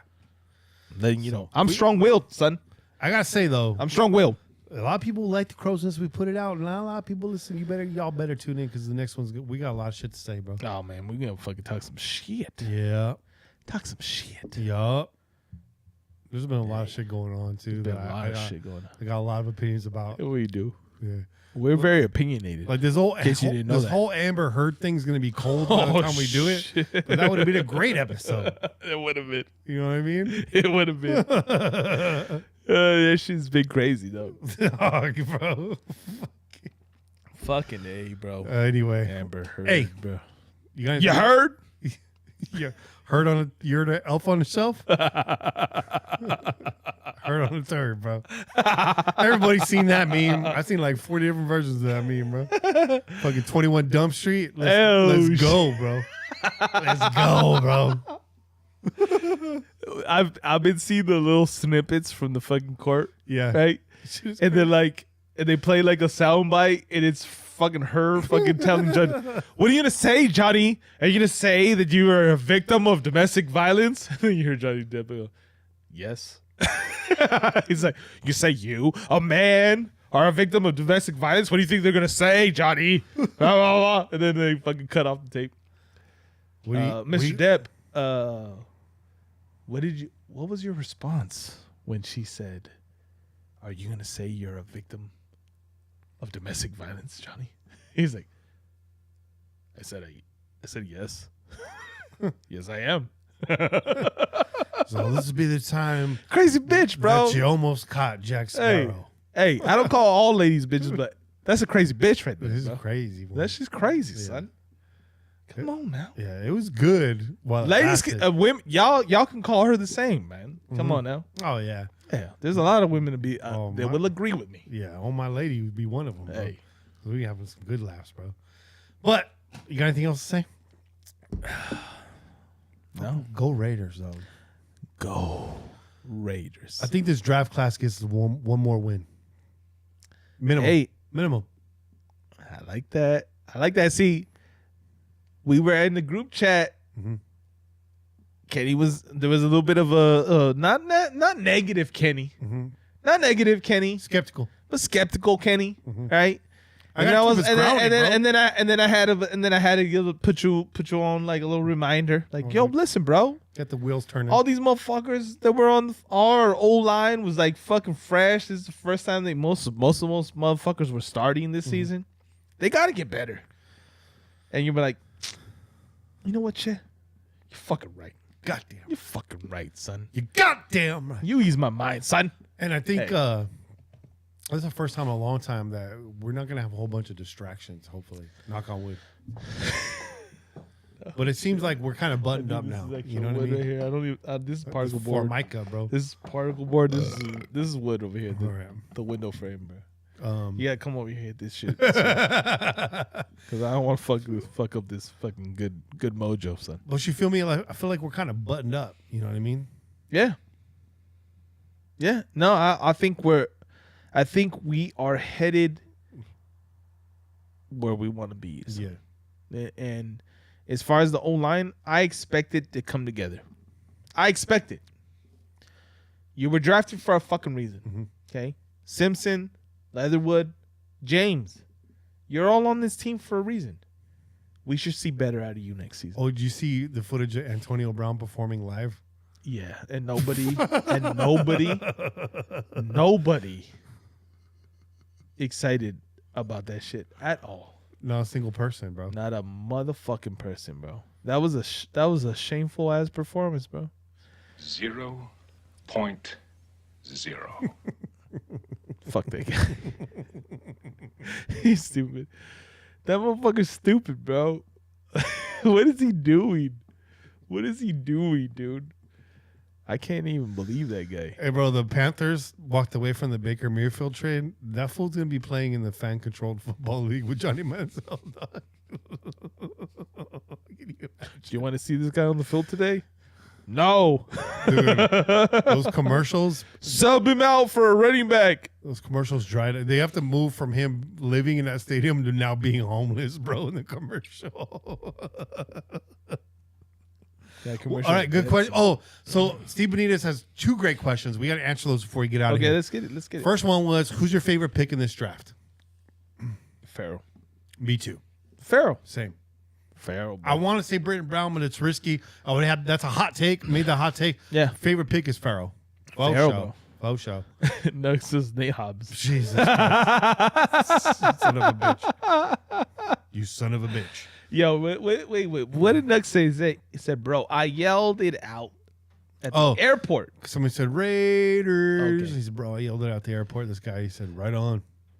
What? Yeah, fuck that guy, bro. Fuck that guy, son. The proper response is Raiders. If somebody yells Raiders at you and you are listening to this show, you better fucking yell Raiders back. Every time I walk outside my door and Randy's out there, Raiders! Hey, that's all. and that's what I say right That back. is the only response. That's it. Shout out That's to it. Randy, bro. He's the most positive fucking dude I've ever met, bro. You're always having a good time. I love that. Hey. I don't know what it is, man. I'm real phlegmy today. Allergies, bro. We Next- were out there fucking yeah, throwing disc we in the were. fucking wind, son. Next question that Steve had is, what player is going to have the biggest jump next season? My answer, Samson Simpson. Samson Simpson. Because we need him to. Because, hey, we do. We need him to. Mhm. And let's just say this. He graded out really well last season. Mhm. He did. Mhm. So, I only see him getting better, bro. He's only going to get better. And on that left side with Colton, Yeah. he has to get He's better. a good company over there. Yeah, he got Big Brother over there, right? Mhm. Colton's the veteran on this line now, bro. Mhm. He's the motherfucking veteran. Mhm. So he's got Big Brother on his side. You know what I mean? And a solid motherfucker on that side. Who else, though? Who's the corner I'm thinking of? Who's the corner I'm thinking of? Trey? I don't know. Meek? Not a Meek. Won't be a Meek. Mullins? Maybe Mullen. I don't know. I think Mullen is who he is. I think he'll get better, but I think he'll be the same guy, right? Like, we know his skill set. I don't think that changes. It's not Nate Hobbs, although I like Nate Hobbs. Yeah, maybe I don't know, but I think Samson Simpson. Because who else, man? Like, can Hunter Renfrow get any better? We surely don't need him to. Right. He can roll right back out there and sing. If Hunter Renfrow performs at the same fucking pace and rate that he did this last season, we are good, son. Mm-hmm.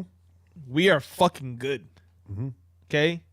We don't need Hunter Renfrow to do anything different than he did this last season, bro. He gave us everything. Did we bring Phylon back? Did that happen? No, Phylon is still out there. Okay. He's still kind of in the wind, Right. bro. Like, he's just kind of floating out there. We're going to get him back. Well, Maybe not now. I kind of hope we do sign him, Mm-hmm. even if it's just a 1 year, Mm-hmm. and allow him to work himself back to health, bro. Because Phylon, man, the fucking output that we got from that dude, man, he deserves a fucking at least a 1 year. And I understand, bro. He was on a 1 year. He finishes with injury. It's hard to fucking give him a fucking contract. Mm-hmm. It is, and it's not because he's not deserving of it, but these motherfuckers coming in, they're taking over this team. It's a whole brand new regime. The last thing they want to do is hold on to a guy at a sentiment, Mm-hmm. because that doesn't equal wins. Mm-hmm. Okay, that's gonna get you you guys are good guys, Oh, but that doesn't equal wins. yeah. And that's a harsh thing to say, because at the end of the day, you want to be able to say, like, oh, we took care of that dude because he did right by us. Yeah. But the NFL's a fucking real harsh ass league. And if you aren't able to be fucking cutthroat, then you end up at the bottom of the league, and all these fucking heartless motherfuckers end up at the top of the league. Just go ahead and look at them. Go ahead and look and see who's at the top of the league. Yeah. They're all heartless fucks. Yeah. Aaron They don't give a Rodgers. goddamn about Aaron Rodgers, nobody, bro. Tom Brady. You know what I'm saying? These dudes, yeah. They don't give a fuck about nobody. You know who it could be? Could be Divine Diablo. Ooh, I like that take. Pow. I like that too. Pow pow. What do you think? What's your answer? And thank you, Steve. This is good questions, man.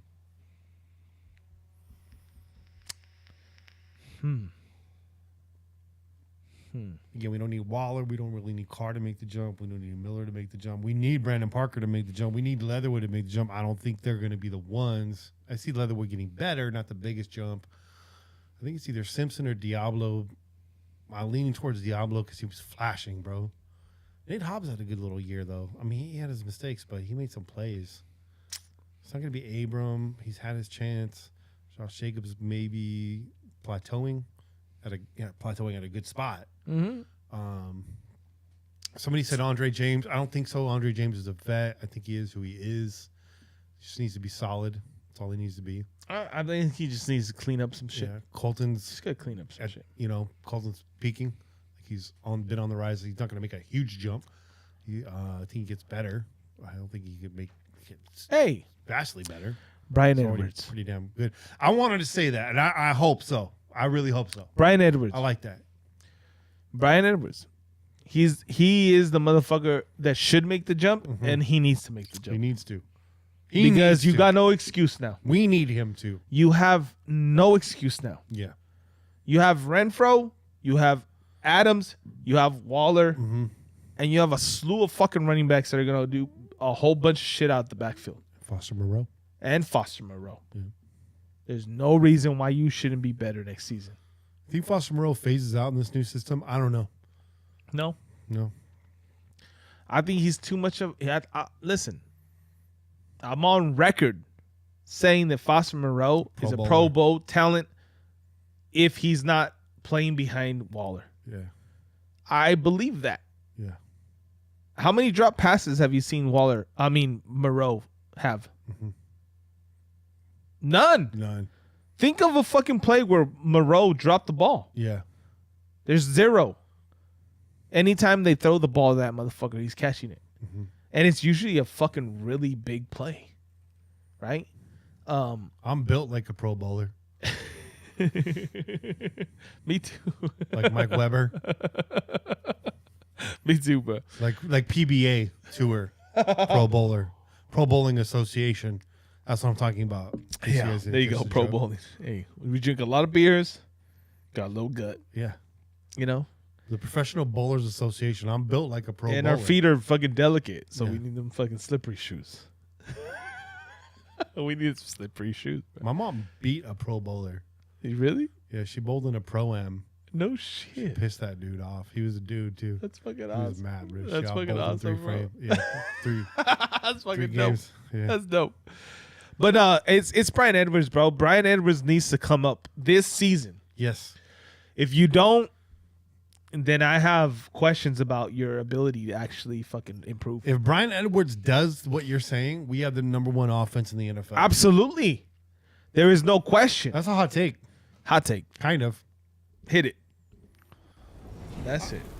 That's a hot take. That's a hot take.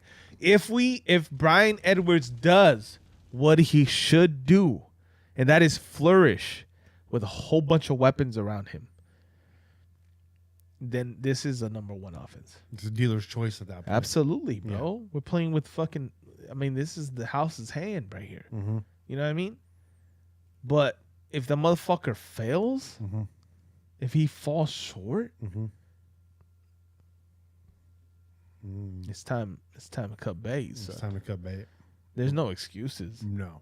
There's no excuses. Mhm. And if you have Devontae Adams in your camp every fucking day, Mm-hmm. there's absolutely no fucking reason why you shouldn't be fucking stuck to his side, Mm-hmm. soaking every bit of fucking knowledge that you can. Soak up that game. Just throwing stupid questions at him all the time. And this is funny, but like there's a fucking interview with Michael Jordan. They were talking to him about Kobe. They're like, yo, like, what was your guys' relationship like? He's like, you know, it was like a big brother, little brother.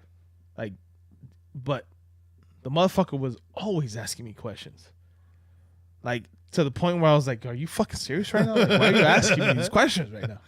Right? But Kobe was that motherfucker that wanted to know every fucking little intricacy of every fucking detail of every fucking possibility of every fucking play that you ever created and made in your fucking life. Mm-hmm. And that's why Jordan was probably like, what? This is a stupid ass question, Kobe. Why are you fucking asking me this dumb ass question? That's how you're supposed to be, Edwards. Yeah. That's you should fucking annoy the shit out of Devontae Adams by asking him so many goddamn questions. Mm-hmm. Because if you're doing that, then I know you're actually trying.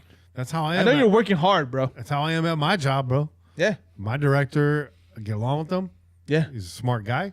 I'm always hitting him up. That's it. You know? That's how you should be, bro. If you're trying to grow, if you're trying to improve, and you're trying to get to a different place than where you are, then you should be doing that. Read books up, motherfucker. That's it, man. Read your ass off. Yeah. Anyways. Hey. Great conversation. Shout out to Steve Benitez for the great questions. Absolutely, man. Yeah. Next time, send him with the cash donation. You know, I'm just saying. Just kidding. Just kidding. Hey, but listen, man. We've been gone for a little while. We've been gone for a while. So I'm not mad about. I'm not mad about that shit, bro. Mm-hmm. But you know what? We're gonna catch some fire right here. We're gonna put some fire under your asses, and you know, y'all motherfuckers be ready. Be ready. Be ready. Season's about to start. Stay ready. Nobody. I'm not boasting. Nobody does it like fucking Pills You podcast. If you go ahead, fucking go listen to some other podcasts, man. Do you think go ahead, try us. Do you think red zone issues will be resolved under McDaniel's play calling? Yes. With Adams, maybe. With Foster Moreau, definitely. With every weapon plus the new addition of Adams, yeah, absolutely. Yeah. Because we talked about it the last season that Edwards should be that guy that's taking advantage of the red zone opportunities with fucking Moreau and fucking Waller and fucking Renfro with his little short fucking cuts and shit. Yeah. And he didn't. Yeah. But now you have fucking Adams in the fucking mix. Yeah.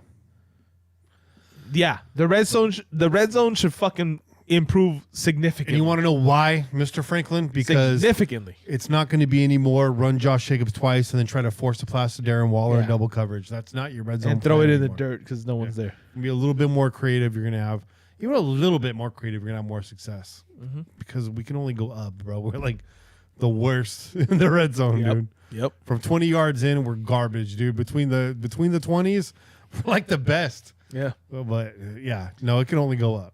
You know, if not, then I'm gonna punch Josh McDaniels in the face. You know what I'm saying? Because I don't know what it is, but yeah, you just got that fucking look on your face. It makes me want to punch it. You want to punch me in the face right now? Don't make me download that soundbite, bro, from Step Brothers, bro. Go ahead, do it. Punch me in the face. Hey, shout out to John C. Reilly in Winning Time. That fool is bro, crushing it, dude. You can dispute the facts of that show, but it is entertaining. But it's entertaining. John C. Reilly is never fun to watch, bro. He's never not fun to watch, bro. And I love that he got his dramatic chops like early, and now he's just having a great time.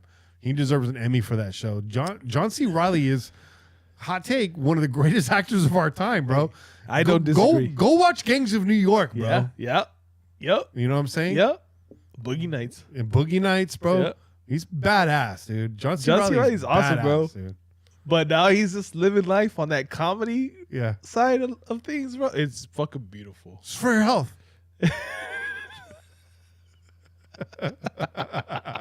Sweet berry wine. Hey. Oh. That's it for this week's show. Tune in every week wherever podcasts are found. And until next week, keep the wind in your sails and the rum in your mug and pillage on, Raider Nation. This has been a production of the Crow's Nest Podcast Network. I'm Kenny Stapler, joined as always by your boy Che. And we out here. Peace. Raiders. Raiders.